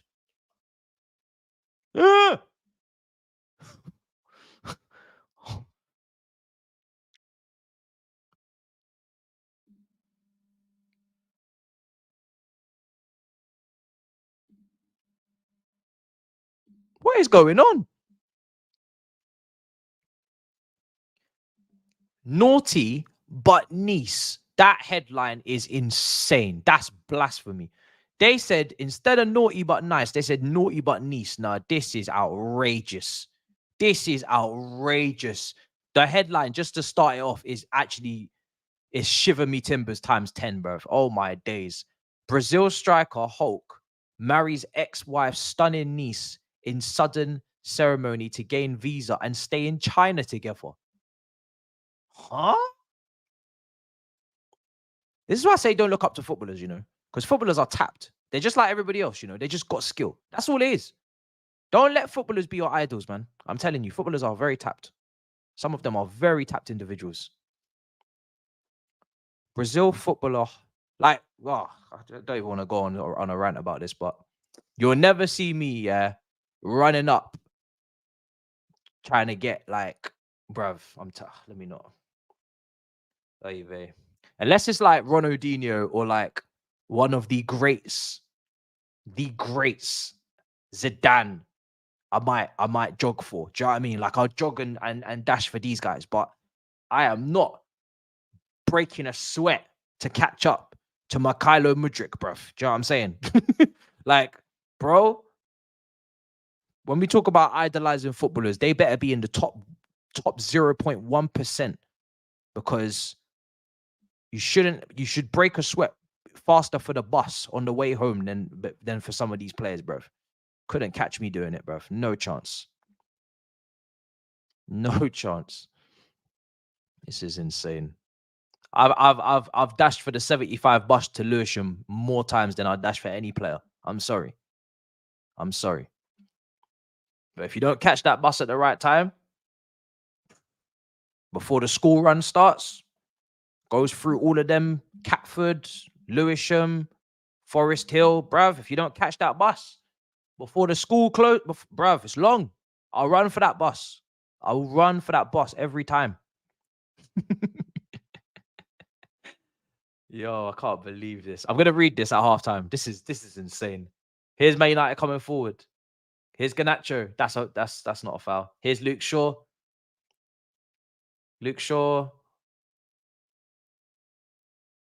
Cleared. This is crazy. I need to read this. I haven't got on that bus in a while. I just wanted to make a reference. I don't even live anywhere near over there. I've not been on that bus in about, I'd say I haven't been on that bus in about 5 years, to be honest. Legit. But just wanted to make a point. Something that would hit home, you know, because everybody knows that bus. Just wanted to make a point. Anybody who lives in South London knows that bus. That bus is iconic. That bus goes from Lewisham to Croydon. You can't not know that bus. It's one of the most iconic bus routes in the capital, bruv. From Lewisham to Catford to Sydenham to Norwood. Yeah, Penge, bruv. That is a bus. That is a serious bus, bruv. Yeah? Never disrespect the 75. That is a serious bus. That is a serious fucking bus, bruv. That bus goes through the trenches. All right, cool. Let me see if I can let me read this whole story. Because there ain't nothing to, there's like, I've not watched the first half like that, where I can categorically say there is nothing to speak on. I love to do a bit of halftime analysis, have a bit of debate, discussion. There ain't shit happening in that first half. I could have not watched that. I could have not watched that first half and I would not have missed nothing. Can't tell you what happened. Can't tell you who's even playing. I don't know what's going that game, man. Wow, they better do something in the second half, because that is outrageous, that game. That was bad. Brazil footballer Hulk has reportedly married his ex-wife's pretty niece. They need to stop using these adjectives because it's creeping me out, bruv. Pretty niece in a sudden marriage after confirming the couple's relationship in December. This is wild. I'm gonna keep reading. The striker ended his 12-year relationship with his ex-wife. Oh, Lord. 12 years. Oh my, do you know how long that is? Not even a couple of years. 12. Oh wow, that's like 3 presidents. Potentially, if they're bad. In July of last year. And reports of his relationship with her niece Camilla, 31, later surfaced in December. So she's obviously a lot younger than the wife. No, this is wild. Somebody would have to die over this if this happened in most families in London. So I don't know how these men are getting away with it in Brazil. There's no consequences for actions anymore. If you did this, if you did this shit in most households, I'm gonna speak for the I'm gonna speak for my community. If you do this in most households, somebody dies. Somebody dies, or somebody goes to hospital, or somebody doesn't recover. Somebody is permanently damaged from this situation. I don't understand how these men are getting away with this. How? How has somebody's uncle, somebody's not stepped in and done something? I know it's Hulk, but bruv, take on a superhero. This is insane. This is actually insane. I've never come across such craziness. It was claimed the couple had been dating since October of the same year. The 33-year-old striker has reportedly married Camilla after writing married on his social media bio. The couple had posted several pictures together where they can be seen wearing what appears to be wedding rings. According to the Argentine, needed a visa to stay in the country of China. So they married because she needed a visa. This is outrageous, you know. And how old was the ex-wife? That's what I'm trying to clock, because I feel like he's married older, and then he's decided to like circle back. That's what it sounds like, because I don't know. This is strange. Broke the bro. He broke the news to his family, including his 3 children. 10 years old, 8 years old, 6 years old. Oh no. How could you do that to your kids? They're not even in secondary school yet, and you've already fucked up their entire upbringing. That's wild. No. Man said 10, 8, and 6. And he told them, yeah, I'm going off with my niece. What?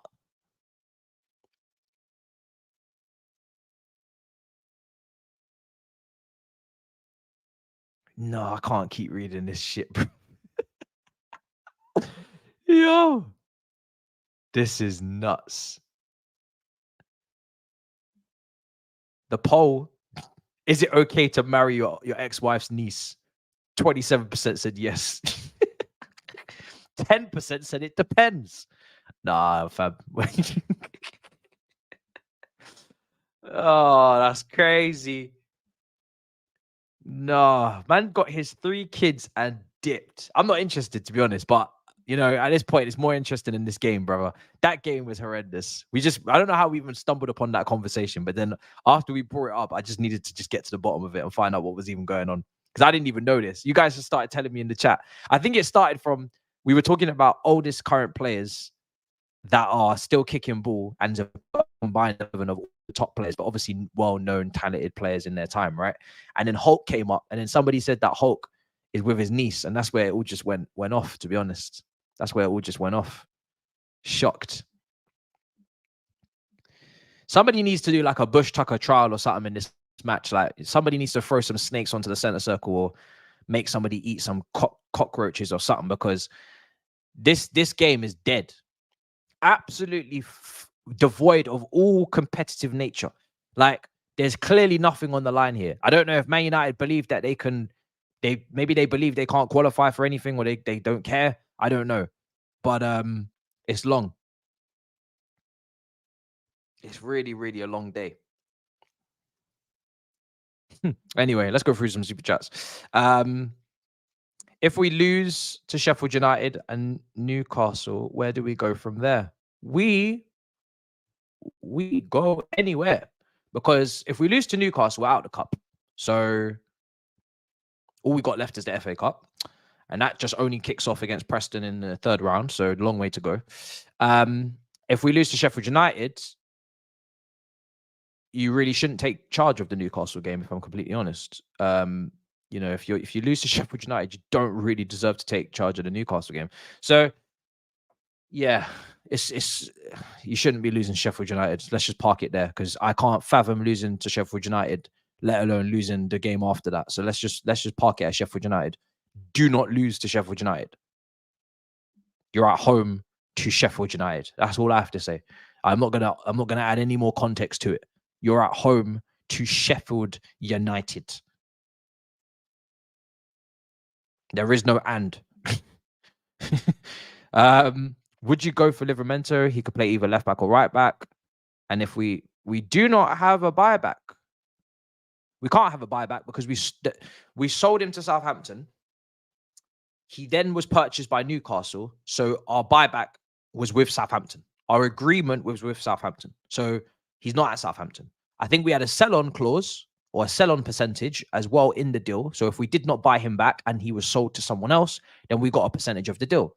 I believe we got our percentage and now it's over.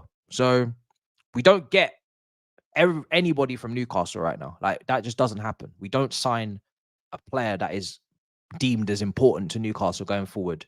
We don't sign that player and bring them to Chelsea. It doesn't happen right now. I know it doesn't sound right because it's Newcastle and you're thinking to yourself, but we're bigger than Newcastle. Yes, but it doesn't matter because Newcastle are better and Newcastle are actually pushing in the right direction. So yeah, we won't be getting him. If that ship has sailed, I wouldn't get to invest in that one. Listen, brother, there's a lot going on there. Just know that they're related and it's fucked up, bro. Trust me, Cesar, you don't want to think about it, mate. You don't want to think about that more than you have to. Park that situation and push on, bro. What's the community man doing in here? Yo, community man, brother. Brother. Oh, it's a long day. It's a long day. It's a long day. What can I say? I'm just trying to enjoy. I'm enjoying some football focus elsewhere. We've got Man United. I'm not gonna lie, this game stinks. This game absolutely stinks. I don't know how bad the PSV versus Arsenal game. Some people were saying that was quite boring. This is worse. Whatever you saw at 5:30, this is worse. This game has no competitive spirit or nature to it. It is flat. Nobody cares. Nobody thinks they can. Well, I say nobody. Man United don't seem to think they can win. They're the only ones that need to win. It's just peak, no quality. Only really Sane little flashes, Musiala little flashes. That's about it. But very minimal, very, very minimal. Hopefully second half kicks on, but it's a peak one so far. Very stinky, very stinky game.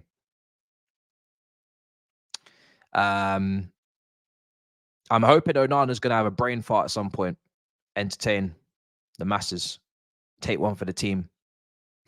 What's going on in the Copenhagen Galatasaray game, actually, while we're here, because that is a very important result for Manchester United, even if they do score. The results around Europe at the moment is Copenhagen 0, Galatasaray 0 in that game. So no goals in Group A at all. Union Berlin are 1-0 up against Real Madrid. That was the game I was considering covering. But then I took a look at the group and I thought Real Madrid are probably not even going to play their starting 11 because they've already guaranteed top spot. I don't know if they did. Let's take a look at their lineup. They rest. They rest. A few faces. Kepa, Vasquez, Nacho, Alaba, Garcia, Modric, Valverde, Salibos, Bellingham, Rodrigo, and Joselu. So not the best. So yeah, not missing anything there. Let's see. What are the other games? Napoli 2-0 up against Braga. Inter Milan 0-0 with Real Sociedad. Salzburg 0, Benfica 2. Not the most entertaining Champions League night you've ever seen in your lives. Hopefully tomorrow doesn't go this way. Start, bench, sell, Gavi, Camavinga, Enzo. Start, Camavinga, bench, Enzo, sell, Gavi. Yeah. The reason why I start Camavinga is because he's just so versatile. And he's defensively, he's come a long way as well. Could play left back. Not that I want him to play left back, but he's just come such a long way. I really love Camavinga, honestly. Love Camavinga. Even when he was at Rennes, I was like, yeah, whoever picks this guy up, they're going to have a field day. They're going to have a field day. And he was so cheap. He was so cheap. That's the thing. He's so cheap, man. How much did he cost? I swear he cost like, I don't know. I don't want to put out a fee because I feel like I'm definitely 100% going to get this wrong. But I remember he didn't cost much. Definitely didn't cost more than like 35, 40. I think he was maybe less than that. Just don't remember a big price tag ever attached to his name. If you guys remember what that price tag was, let me know. But yeah, Camavinga's an incredible baller. It was like 30 or less. Yeah, it was really proper value for money, man. Proper. Start, bench, sell. McGinn, Torreira, Enzo. Torreira. Who's this brother? Is this the Arsenal? Is this the Uruguayan guy? Is this the guy that used to play for Arsenal?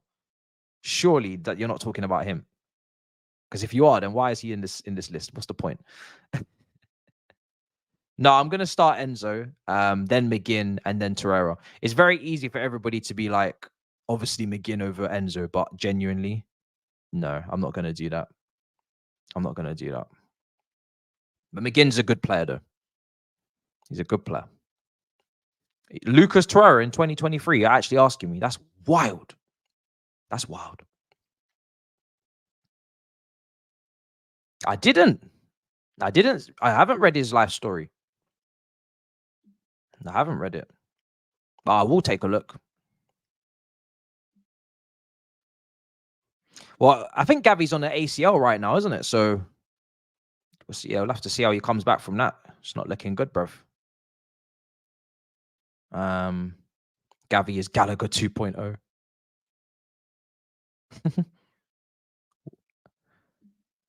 I think, listen, Gavi and Pedri should be good balance, really. You got the techie guy and you got the hard worker. Should be good. Good balance. And De Jong's nice player as well. Balances out the team. Mad that Romeo went back there, isn't it, as well? He used to play for Southampton. Somehow he's ended up at Barcelona.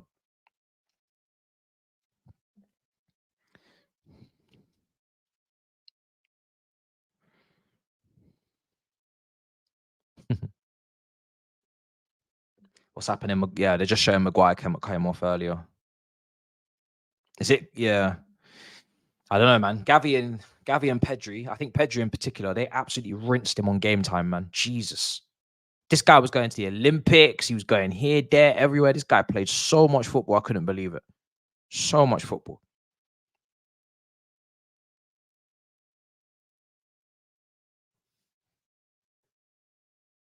So much football, man. Too much football. Is that Steve McLaren? The fuck is he doing here? Steve McLaren works for Man United. He's what? Steve McLaren? The guy with the brolly. The umbrella guy. From the Croatia game.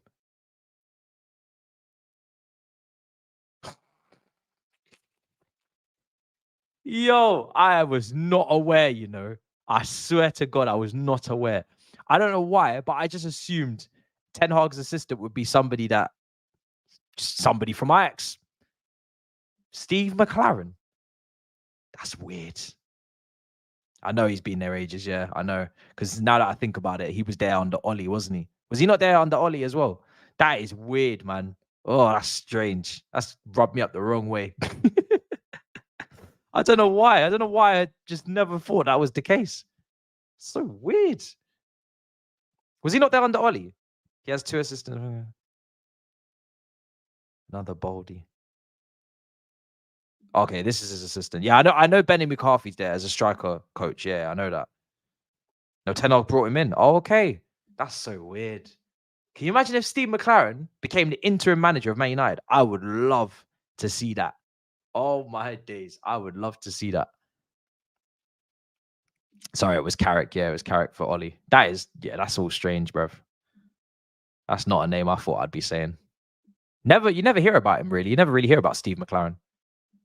Maybe Man United fans probably, I don't know. I just never hear him mentioned. I've never heard Steve McLaren's name mentioned once in relation to Manchester United. Not once. I swear. I've not heard it once. That's probably why I'm so shocked. Because I've not heard his name mentioned one time. Not even one time. Genuinely, not once. It's actually freaking me out. Not even once. Crazy. You'd think he'd get a little mention, just a little one. No, never. Never heard of him once. Because you hear all about you heard all about Liverpool's assistant manager when they were going through it. Pep Linders, bruv. Heard that brother's name every day. Pep Linders. Heard about Arteta under Pep. It's mad. All right, let me update this timer. Second half's kicked off. This game better kick up, man. Needs to kick up. This is dry.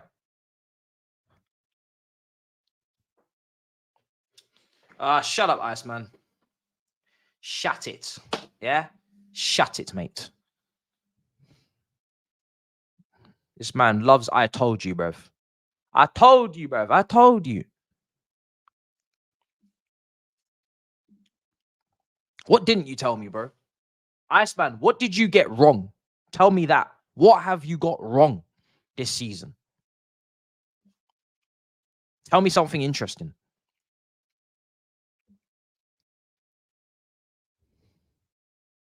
Playing out from the back. Nothing. You've got nothing wrong. Yeah, you're a disgrace. You are an actual disgrace. Oh dear. I will be touching upon it in the video that comes out after this stream for sure. 10 o'clock video will drop because there's so much that's happened today, and then it was also going to clash with the watch along. As I'm not going to release it whilst I'm live. It doesn't make any sense. So 10 o'clock, everything is going to get touched upon. The Gallagher shit, the James stuff, the Premier League news in terms of the contract situation for 5 years is coming down to you now. The transfers, free players they want, centre back, midfielder, striker, everything's just going to get touched upon in that one video. It's just easier to do it that way.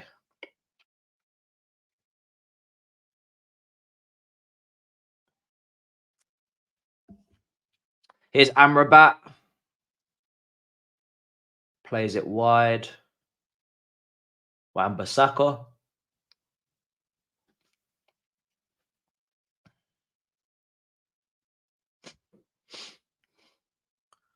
Here's Varane. Back to Evans. This is mad. If Bayern Munich don't score against this defense, I'm going to be pissed. Cut back. Oh, Bruno. Bruno's just absolutely smashed it over the bar. Such a good opportunity. Wow. It's on his stronger foot. It's along the ground. I don't even think it's a bobbling ball by the time it gets to him. He's just absolutely slapped it over the bar. That's bad.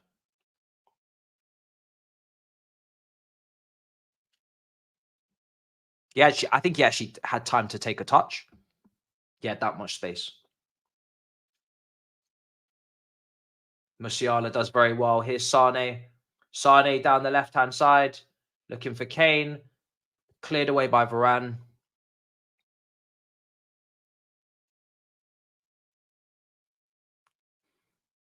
As it stands, if Man United score, they qualify for the Champions League knockout stages. So,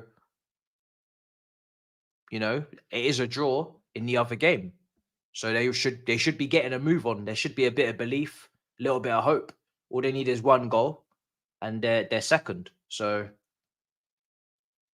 Man United really need to have a bit of belief right now. There's a chance. I'm not saying it's likely, but there's a chance that this goes completely the right way for them. The worst thing that could happen is Copenhagen and Galatasaray draw, and you don't take advantage by not doing your job. As much as this job is not easy, you know, you're gonna be even more pissed. So if this actually goes everything in the right way for United to qualify, I'm gonna be gobsmacked, really. If they actually manage to get out of this group tonight. Absolutely gobsmacked.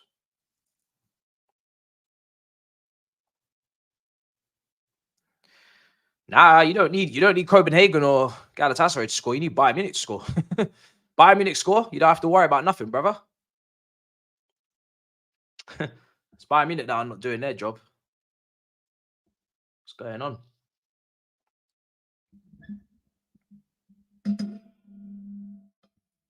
Yeah. Evans on the right.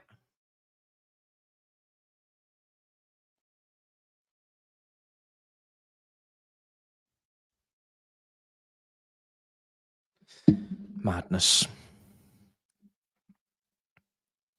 Come on, Bayern Munich. Fix your shit, bruv. This is such a disappointing display. They spoke about coming here and moving mad and all this stuff, and I was getting gassed. I was thinking, yeah, come on then. I'm right up for this. Do you know what I mean? I was getting ahead of myself thinking, yeah, we're going to have a fun night. These twats have pulled up and they've just come on some foolishness. They've not even come serious. They've gassed me to the high heavens for no reason. I fell for the bait. They said this was going to be an absolute cracker the way they were talking. I think even Kane. So Tuchel and Kane. Kane said, oh, yeah, we got to make up for what happened at the weekend. I said, all right, cool. Let's do it. Let's do it. 100%. We do have to make up for what happened on the weekend. You lost. We lost. Yeah. We will be there. I was lied to. Absolutely lied to. I was sold down the river. 51 minutes gone. Because at the moment, it's just Man United that are second half looking like they're going to do something. Put the ball in, cleared away, but this is not what I had planned. They're giving Said some hope.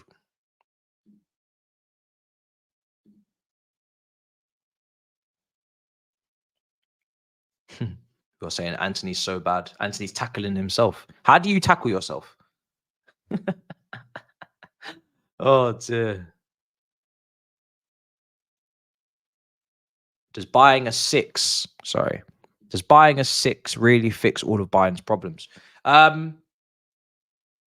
It definitely rebalances their team because I do think they need a 6. I do agree with that. I don't think Kimmich is a 6 really.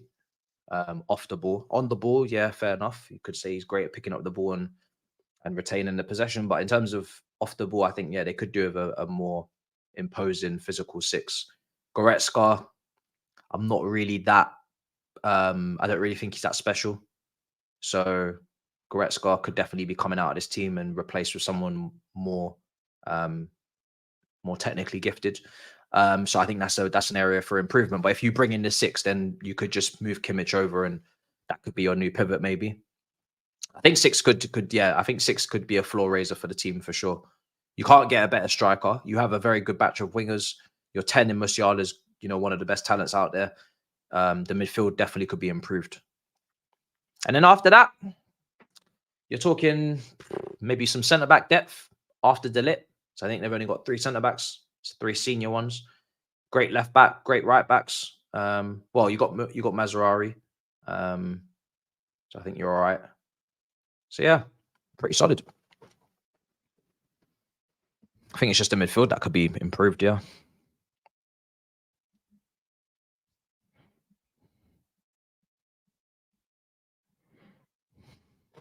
They were after Rice. They could never afford him. That's the thing. I don't know why Bayern Munich just started randomly showing interest in loads of Premier League players. Like they just about got the.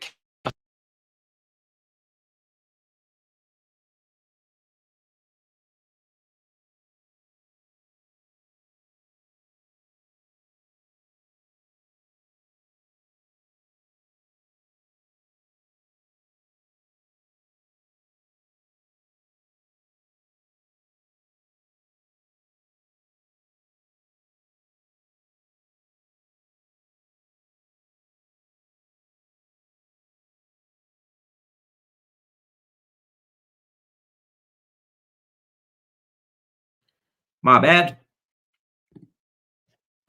Wow.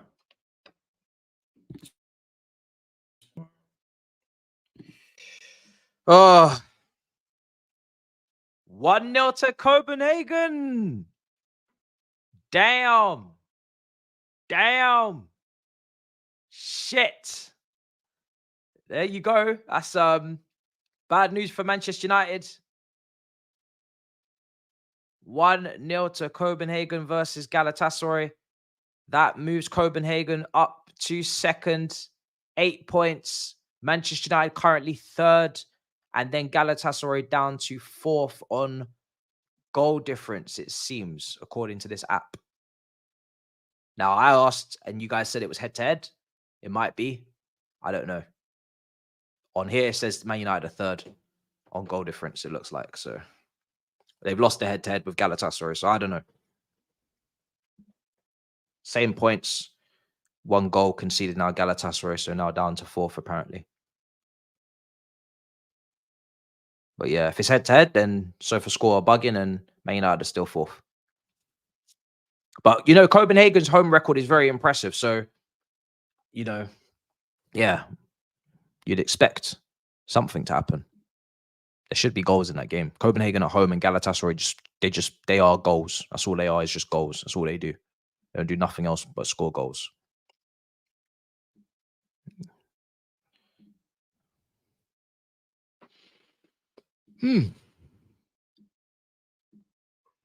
Oh, dear Lord. What a game. Exciting. It's shocking. Absolutely shocking, honestly. It's a proper snooze fest, man. What can you do? I couldn't risk missing it. I've paid the price enough times this season with United. Missed some absolute belters. Here's Davis. Oh, Wan-Bissaka now.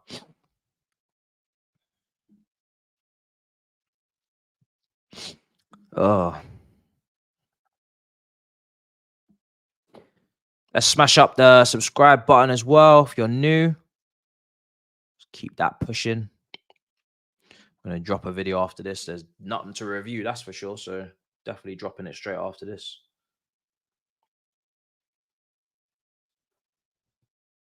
And then we move. I've got a nice little collaboration coming for you guys as well on the channel. And one of the cameras arrived today, one of the other cameras, and then we've got another one coming. So the collabs in the yard is coming back soon. Very soon. Just need to make sure everything's A1. And then I'll probably even put it in 4K for you lot as well if I can. So it's going to be sick. Turkish is ready to see the studio. Here's Sane. Oh, Lord. It's annoying. It was very close there. It's just Musiala's pass was just slightly too heavy. Too much weight on the pass.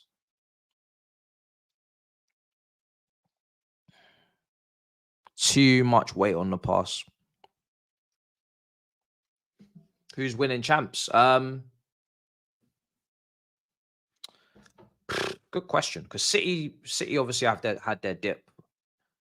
Still obviously massive favourites, but very rarely you see a team retain it anyway, regardless of how good they are. Only Real Madrid are really known for doing that. So, I mean, Real Madrid won it 3 times in a row, didn't they? I swear, by the 3rd time, they weren't even celebrating. I swear to you. Real Madrid won it 3 times in a row recently enough. And by the 3rd time, I was watching them and they weren't celebrating. And I just thought to myself, this is a waste. Someone else's night could have been made here. Someone else's dreams could have come true. And these Real Madrid players are just lifting this like it's the Copa del Rey. I was absolutely fuming. When they won it the 3rd time, I was fuming because I was like, you lot don't give a shit at this point. You're just collecting these like Pokemon, bro. You're collecting them like as if it doesn't mean anything. They lifted it like a charity shield. I swear to you, like a community shield on an August afternoon. I was fuming. I said, if this was any other team, you'd see tears. You'd see people crying. You'd see people, you know what I mean, taking shirts off and moving mad and knee sliding. And these lot were just, sicken me, man. Sicken me. They've won it. They won it too often for their own good. Doesn't get better than that in football. Real Madrid have got to the point where they don't celebrate Champions Leagues. Kick them out of the sport. Someone needs to tell them it doesn't get any better than that. Do you know what I mean? If PSG won that, bro, the whole city would have rioted. They would have, I don't know, what do you call a positive riot? They still would have done it regardless. Riot out of happiness. Fuck up the whole city out of happiness. I don't know. Come on, get this ball moving, man. Fucking hell. It's Musiala versus Amrabat. I'm trying to see something. There's a free kick now. Bayern Munich are not, they're not maximizing their talent. What's going on? Why is it only taking this long for Amrabat to get booked with players like Musiala in and around him, man? Come on.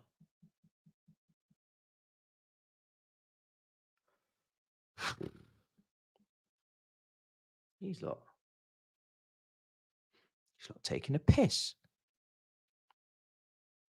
It's a parade inside my city.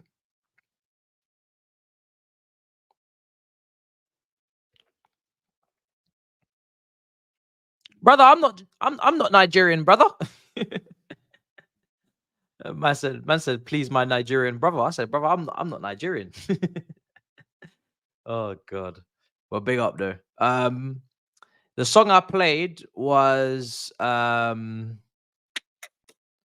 on StreamYard it's called Daydreaming, but I don't actually know if that's the name of it or if that's just what StreamYard called it. But it's the kind of like the default name for it that they've given. Let me play it again for you guys. You guys randomly really enjoyed that song, didn't you? I just played that because it was one of the options given, but it's called Daydreaming on StreamYard. I'm assuming that's the actual name. Let me play it again.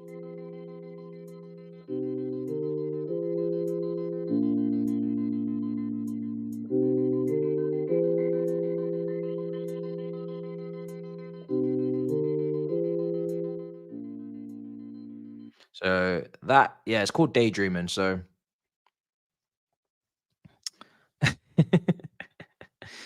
so yeah, it's called Daydreaming. If that's what it's actually called, hopefully. That's what it says on here. Ringtone music. That's why I played it, because like we were losing. I was like, yo, I need to just, I'm done talking. Like I really had nothing to say at that point. I was like, I'm just gonna just play some nice music that's not gonna get copyrighted and just sit here and just die. Hojlund scored for Real Madrid to make it 1-1 in Germany. So they've got an equalizer there. Still waiting for something to happen here at Old Trafford. It's probably one of the most diluted games you've ever seen in your life. Just no juice in it, no flavoring, no sparkling, nothing. Just dead, plain. Here's Kane. Sane made a great run. Fuck's sake, no one's gonna spot that. Wrong person had the ball. Coman's not switching it like that. Needed to be Kane. Made a brilliant run. Such a good run. Saha's been yoinked off. Man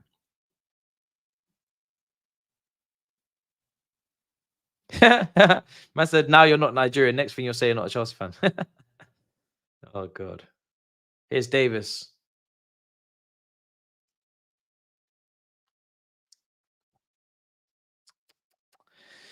Oh, this is crazy. Can't believe this game. It's just outrageous. It's such a preseason affair. Honestly, the game is being played at a preseason kind of tempo. It's really, really slow.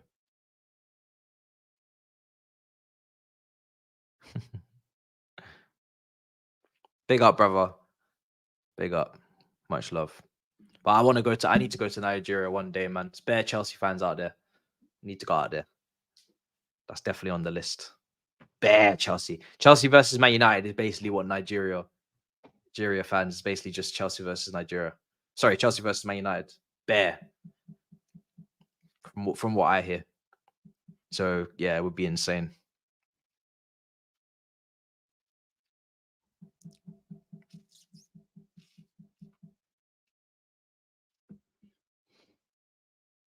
Yeah, Liverpool don't have a 6, but what you got to remember is Klopp and Tuchel's style of play couldn't be more different. So Klopp is like really direct, really aggressive in terms of getting the ball forward quickly. And obviously he's got ridiculous amount of firepower. Now, Bayern Munich do have that, but Tuchel does seem to opt for more control and, you know, taking things at a slower pace, which is not necessarily the wrong thing to do, but it's not anywhere near as exciting, that's for sure. Not anywhere near as exciting.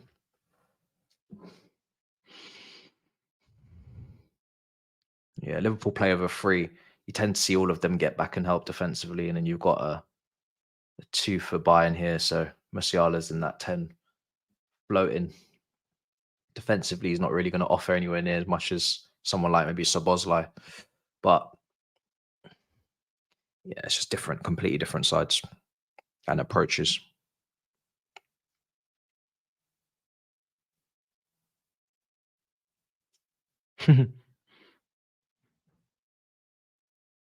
Muller's coming on.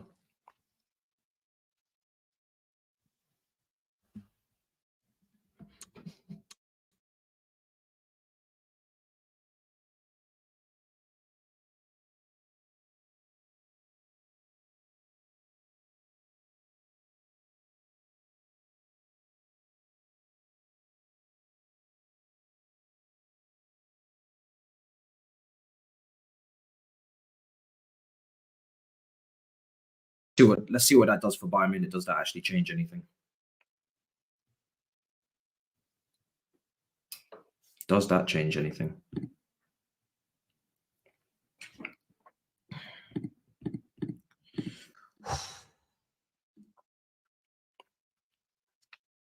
$66 minutes. Am I behind? 66 minutes. What minute are you on, bro?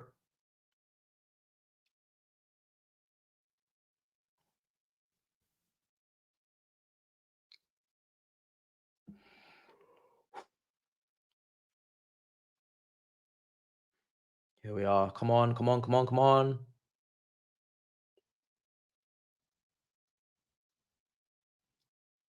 Good switch. Kane. Sane. He's giving it away. He's lost the ball.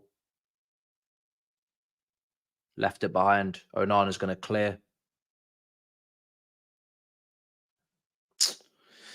Oh. Oh, so yeah, I'm at the same point as you guys.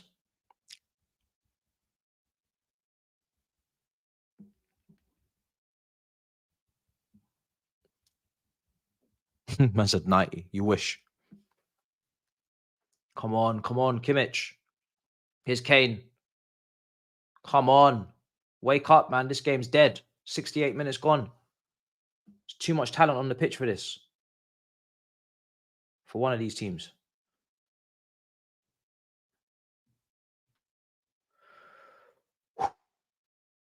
Proper madness. No, Bayern are pissing me off, man. There's coasting and then there's this. There is coasting and then there's this, man. Come on. These lot come to this. They come out saying like they're going to move mad in this game and come with all of this pent-up aggression and come and destroy and dominate. These lot are coming on the most passive energy ever. It's actually making me ill, the way they've approached this game. If you were going to do this, at least say it so then everybody can line up their shit for tonight. Do you know what I mean? At least let us know. Warn us that you're going to do this. It's mad. Here's Sané. These men gassed up the game too much. Could have played it back inside. Play it. Thank you, Muller. Back to play again. Fuck, stiff. So stiff, bruv.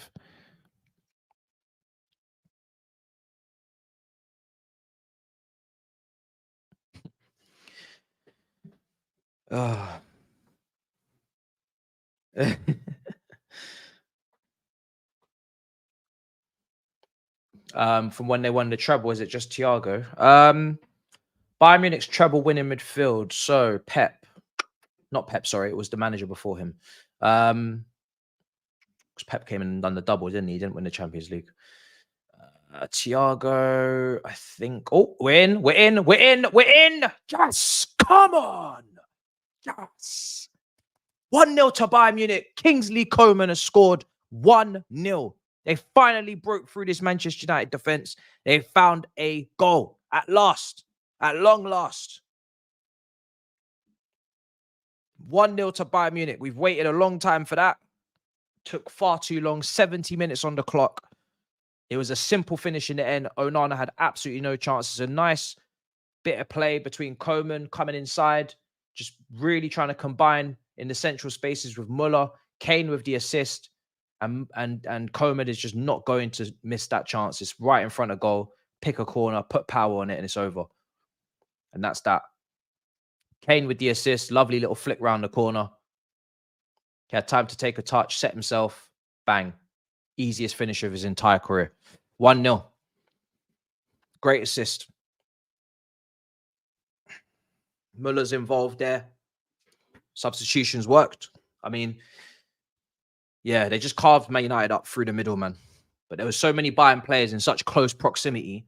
All they needed to do is just keep it between each other, keep it amongst themselves, and then, you know, they'll eventually crack the code. There was a lot of them there. There must have been about 5 guys in the middle there. 1-0 to Bayern Munich. And that should spell the end of Manchester United's hopes for qualification for Champions League football. Definitely even maybe Europa League football. They're currently bottom of the group, 1 point behind Galatasaray, and Copenhagen are going into the knockout stages in second with 8 points. Absolute disaster of a Champions League campaign. Honestly, I think when you perform, if it ends like this, you'd actually rather not be in the Champions League than even participate in this position. This is as bad as it gets in terms of a Champions League campaign to finish bottom of the group. You're not even getting Europa League football out of it at this moment. Onana with an incredible pass. That's what you paid for. What a pass to find Dalot. Touch wasn't 30. Touch was not 30. But yeah, you obviously you get the money from it, but yeah, you'd rather not even qualify. This is mad to be bottom of the group. And especially this group as well. It wasn't like a group of death. Don't get me wrong, it was a sticky, icky group. Like, it wasn't an easy group, but it wasn't a group of death. Like, it wasn't a group of death. It wasn't Newcastle's group. So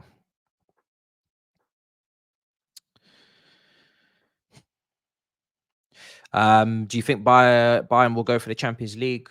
I mean, based on what we're seeing this season from them, I wouldn't say so. No, I don't think they can win the Champions League from what I've witnessed. Even in the game at home against United, I wasn't impressed with the way that they just leaked so many goals and the way they defended. So obviously got slapped up to Frankfurt at the weekend. They're not top of the league. So they're not looking like they're all is well, you know. So yeah, for me, with what I've seen from Bayern Munich, I also watched them get slapped up to Leipzig as well in the German Super Cup. I've seen them slapped up to Bayer Leverkusen, but they didn't lose. I think they drew that game, but they gave away so many chances. So yeah, I'm not seeing a team capable of winning Champions League based on first half of the season, unless they do something in the window or they find a way to fix their shit. They're not going to be winning that at all. They come up against a proper team, they'll be knocked out. Real Madrid have taken the lead against Union Berlin. Hojlund scored again, assisted by Fran Garcia. First goal was assisted by Rodrigo. So 2 goals for Hojlund. And Real Madrid are 2-1 up. So they're already through anyway, but yeah. That group's pretty... You knew who was going through that group before ball was even kicked. Real Madrid and Napoli. Simple. Everybody knew that. Hojlund scored.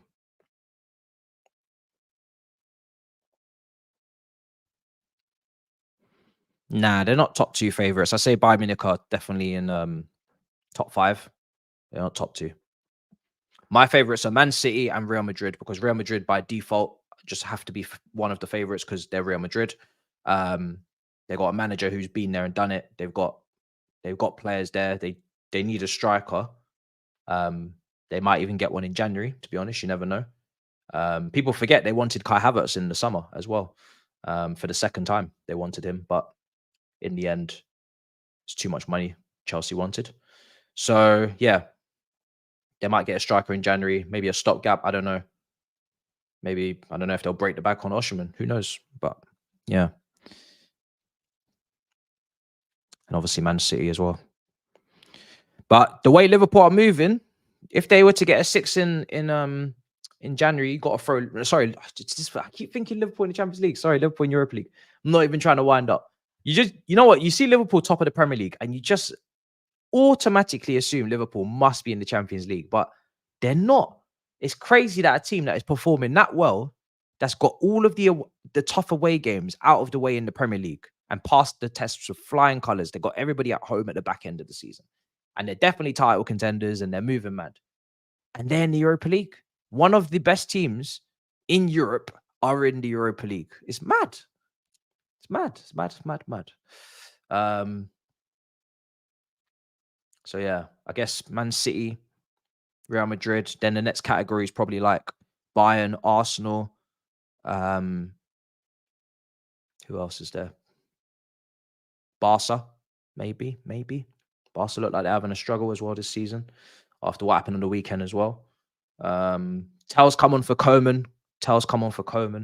Who else is there? Italian clubs. Yeah. Not really for me. They did great last year, but I think that was an anomaly. I don't think that was going to happen consistently. I don't think that's going to keep happening. Yeah, PSG, Barca, like the next tier down. So maybe Inter. Fair play to Inter. They got to the semis last year. Sorry, they got to the final last year. This year they look pretty solid again. Yeah, Inter Milan are a shout, to be fair. I'm not. I swear. Yeah. Let me not sleep on Inter. Inter got to be in that next category down too. I'm not even on a wind up. That's the second time I've made that mistake. I keep automatically thinking Liverpool in the Champions League because of how well they're doing in the Prem, and because they're always in the Champions League. Really, Liverpool very rarely miss out on champs for the last how many years? I don't know. When was the last time Liverpool wasn't in the Champions League before this season? Under Klopp, maybe his first season in charge when they were in the when they went to the final of the Europa League. If that was his first year or was that his second year? But he got to the final and then lost to Sevilla. And Moreno had a clanger or something. But outside of that, has he not been in Champions League pretty much every season? I think he has. So it's a little bit of a surprise. Yeah, no, Arsenal do have a chance. I'll put them in the second group. I think they can get to the semi-finals, and then after that, I'd probably say that's as far as they'll go. Semi-finals is like where I cap them off at, unless they come up against somebody that I don't rate, and then obviously they'll get to the final. Atleti are a weird one because when was the last time they got to the final? They got to the final against Real Madrid one time. They've had a couple semi-finals, but I don't know. Atleti don't really perform in the champs recently. They always go out. You always think Atleti are gonna go somewhere, and then they always just get knocked out in like the round of 16 to some randomers, or not even randomers. They just tend to go out. Just always tend to go out. Can't remember the last time they went really far in the champs, to be honest. Quarterfinals, round of 16. Quarterfinals tends to be where they cap. Yeah, maybe dark horses. Oh, right. 10 minutes left of this ball fest. It's not been a great game, must say. What can you do?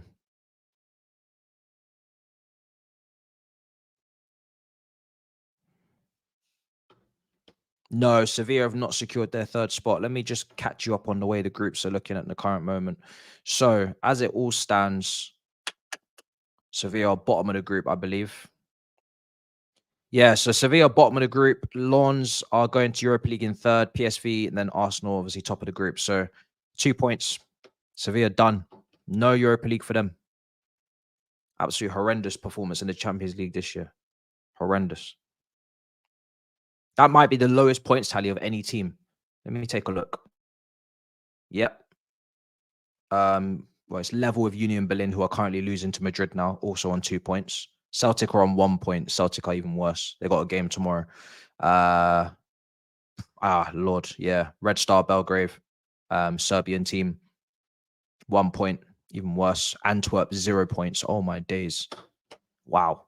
Antwerp are getting absolutely smash up. 0 points in 5 games, single result.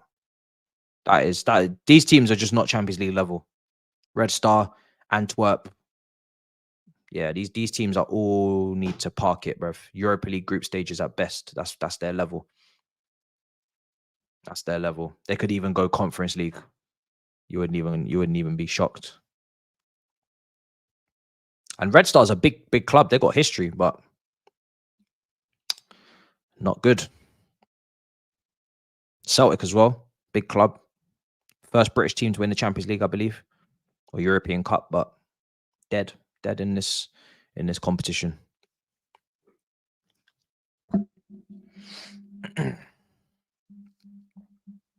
The round of 16 draw is taking place next Monday, I believe, in the morning. That's what I'm thinking it is. As far as I'm aware, I think that's the case. Correct me if I'm wrong, but I think it's the morning on Monday. But I mean, it comes.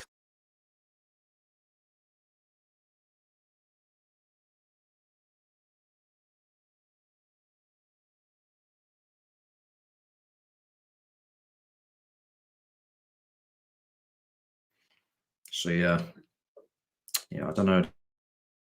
Just a wire. You know when the thing just bends at the whether if you got a charger and it just basically just bends and imbalance. That's basically what's going on. Yeah, it's just a bit loosey goosey. Needs to get a new wire tomorrow. Yeah, it's the connector. It's just the wire. It's just bent. Oh.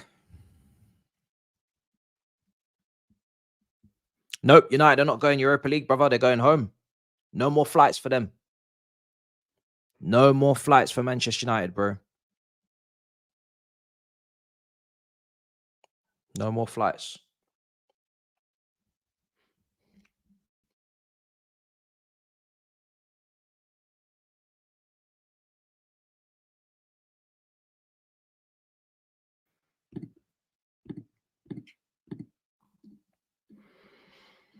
It's the last day I have this wire in.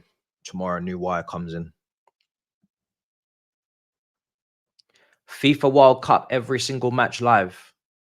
TNT Sports. Are there going to be good games, though? What games do you guys... Is there good games in that Club World Cup coming up, though? Before the new format comes in 2025?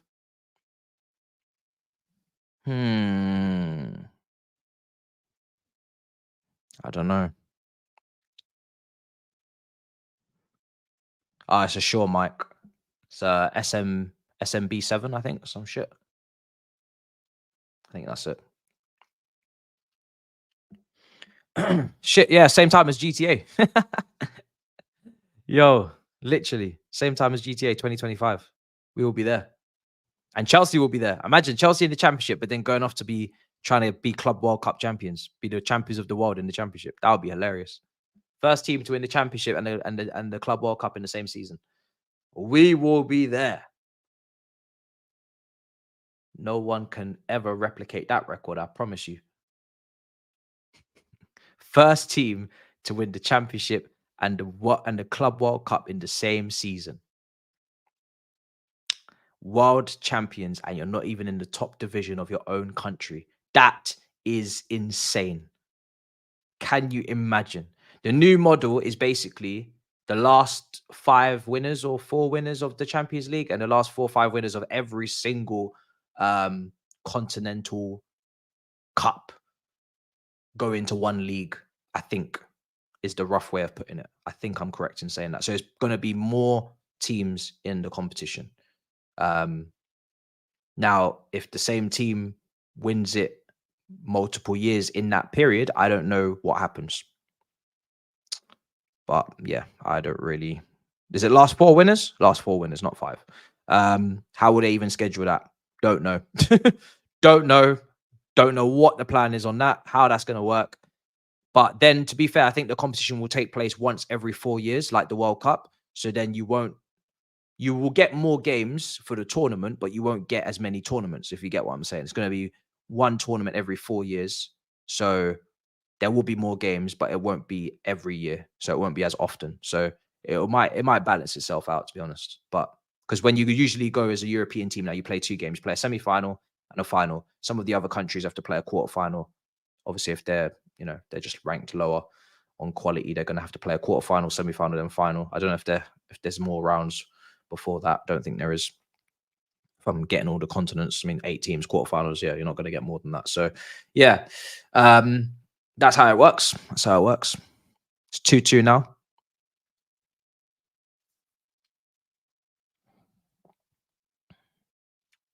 Union Berlin have equalized. What a game that's become.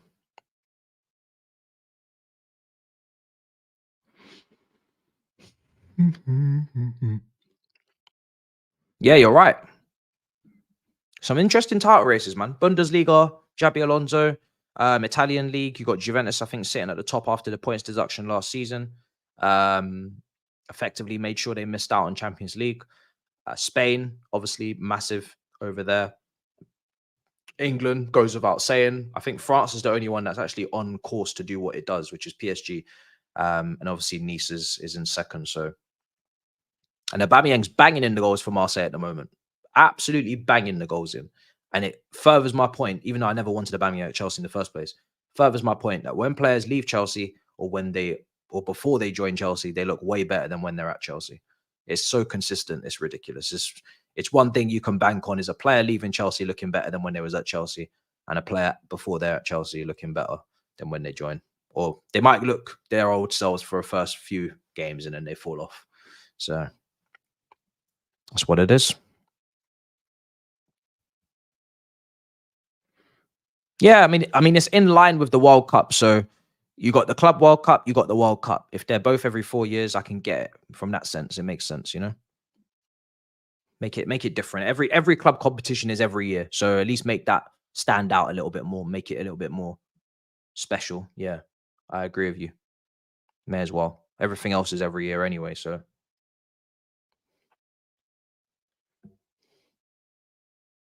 cross comes in, headed away. I just don't know how many teams are going to be in that league. It sounds like a lot. Surely, if you play every single team, I mean, you're talking about, I don't know how many games. You're talking about what, 10 potentially games? I don't know. It's mad. Don't know how that's going to work.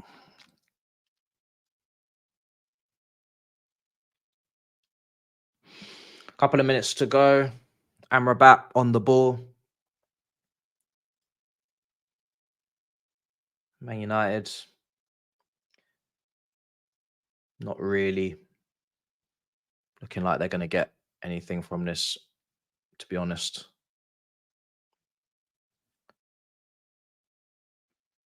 Crawl into the, don't want to, if that doesn't just sum up their Champions League campaign, then I don't know what does that moment there.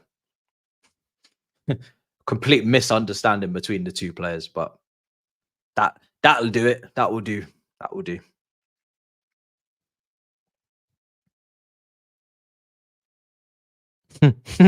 Someone said, what position does Kane play, striker or DM? He plays wherever he wants. The great thing about Kane is if you need him to be a false nine in a Liverpool system with Salah and Mane, he can do it. If you need him to be an absolute gunman in a City team without an out wingers, he can do it. You need him to take, those positions, he can do it. So you don't really get. It's like Benzema or Rooney. These players. This is the type of player we're talking about that can play in either or. You can't knock them. You really can't knock them. They might frustrate you because sometimes they are playing in the position that you don't want them to be in, but at least they can play it. At least they can play it. I'd rather have one that can play both and sometimes just gets a bit confused than have somebody that's completely incapable of playing one of them, especially the striker one.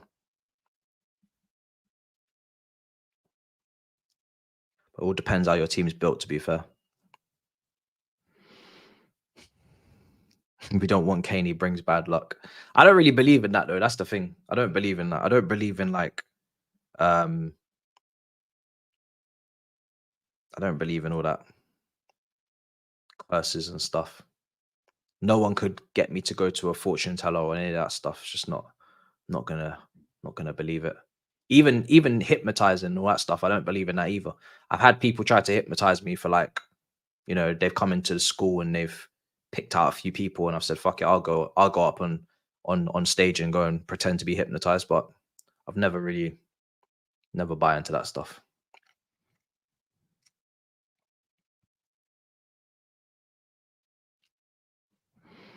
Fergie time.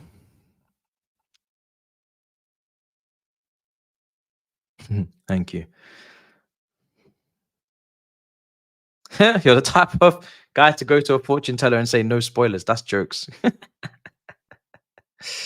Oh dear. That's mad. Prediction for tomorrow's games. Well, what games actually matter tomorrow is the real question, because there's some pretty pointless fixtures going on tomorrow as well. I think tomorrow's games, let me just stick to the games that matter, which is Group F, Dortmund, PSG. I think PSG are going to win that, because I think Dortmund will be on the beach a bit. They've already qualified. They've already guaranteed top of the group, I think, on head-to-head maybe. Well, actually, no, they're playing PSG, so maybe not. But yeah, I don't know. I just feel like Dortmund won't bring much to the party. PSG needs to guarantee they go through, so I think they'll step up. Newcastle, Milan. Newcastle look tired, man. Newcastle look tired. 2 beatings in a couple of days in between. No rotation, no squad. I don't know what to expect from that game against AC Milan. Is Leao playing? That's all I need to know. Is Leao playing? Is he back? Because if Rafael Leao's not there, bruv. Copenhagen are through. Some people are saying City are going to get them. Probably.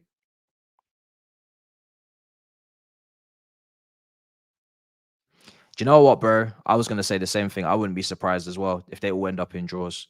I wouldn't be surprised. The only thing I think with PSG is I think of Mbappe, and I think there's no way I'm going to watch another pointless Mbappe performance in the Champions League this season. There must be a big performance coming, surely. Must be. Must be. If not, then fair. But some point he's got to wake up.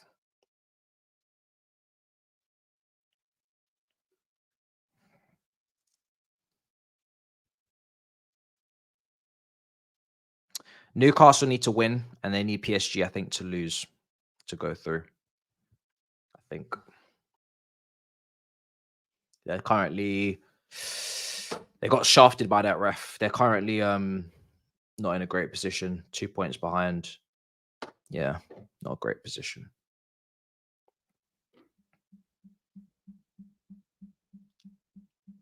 But on the head-to-head, they beat them on the head-to-head because they got a win and a draw. So if PSG draw and Newcastle win, they're level on points. And if it's on head-to-head, then they go through on the head-to-head. So there's still hope. There's actually still hope for Newcastle. I'll say that. There's still hope. They got to win that game against Milan. They drew the away game. The draw's on Monday, I think, Monday morning. So yeah, they should Newcastle be able to have hope in that one. They just need Dortmund. Asking Dortmund to do you a favor when they've already qualified is a little bit of a hit and hope situation. Oh,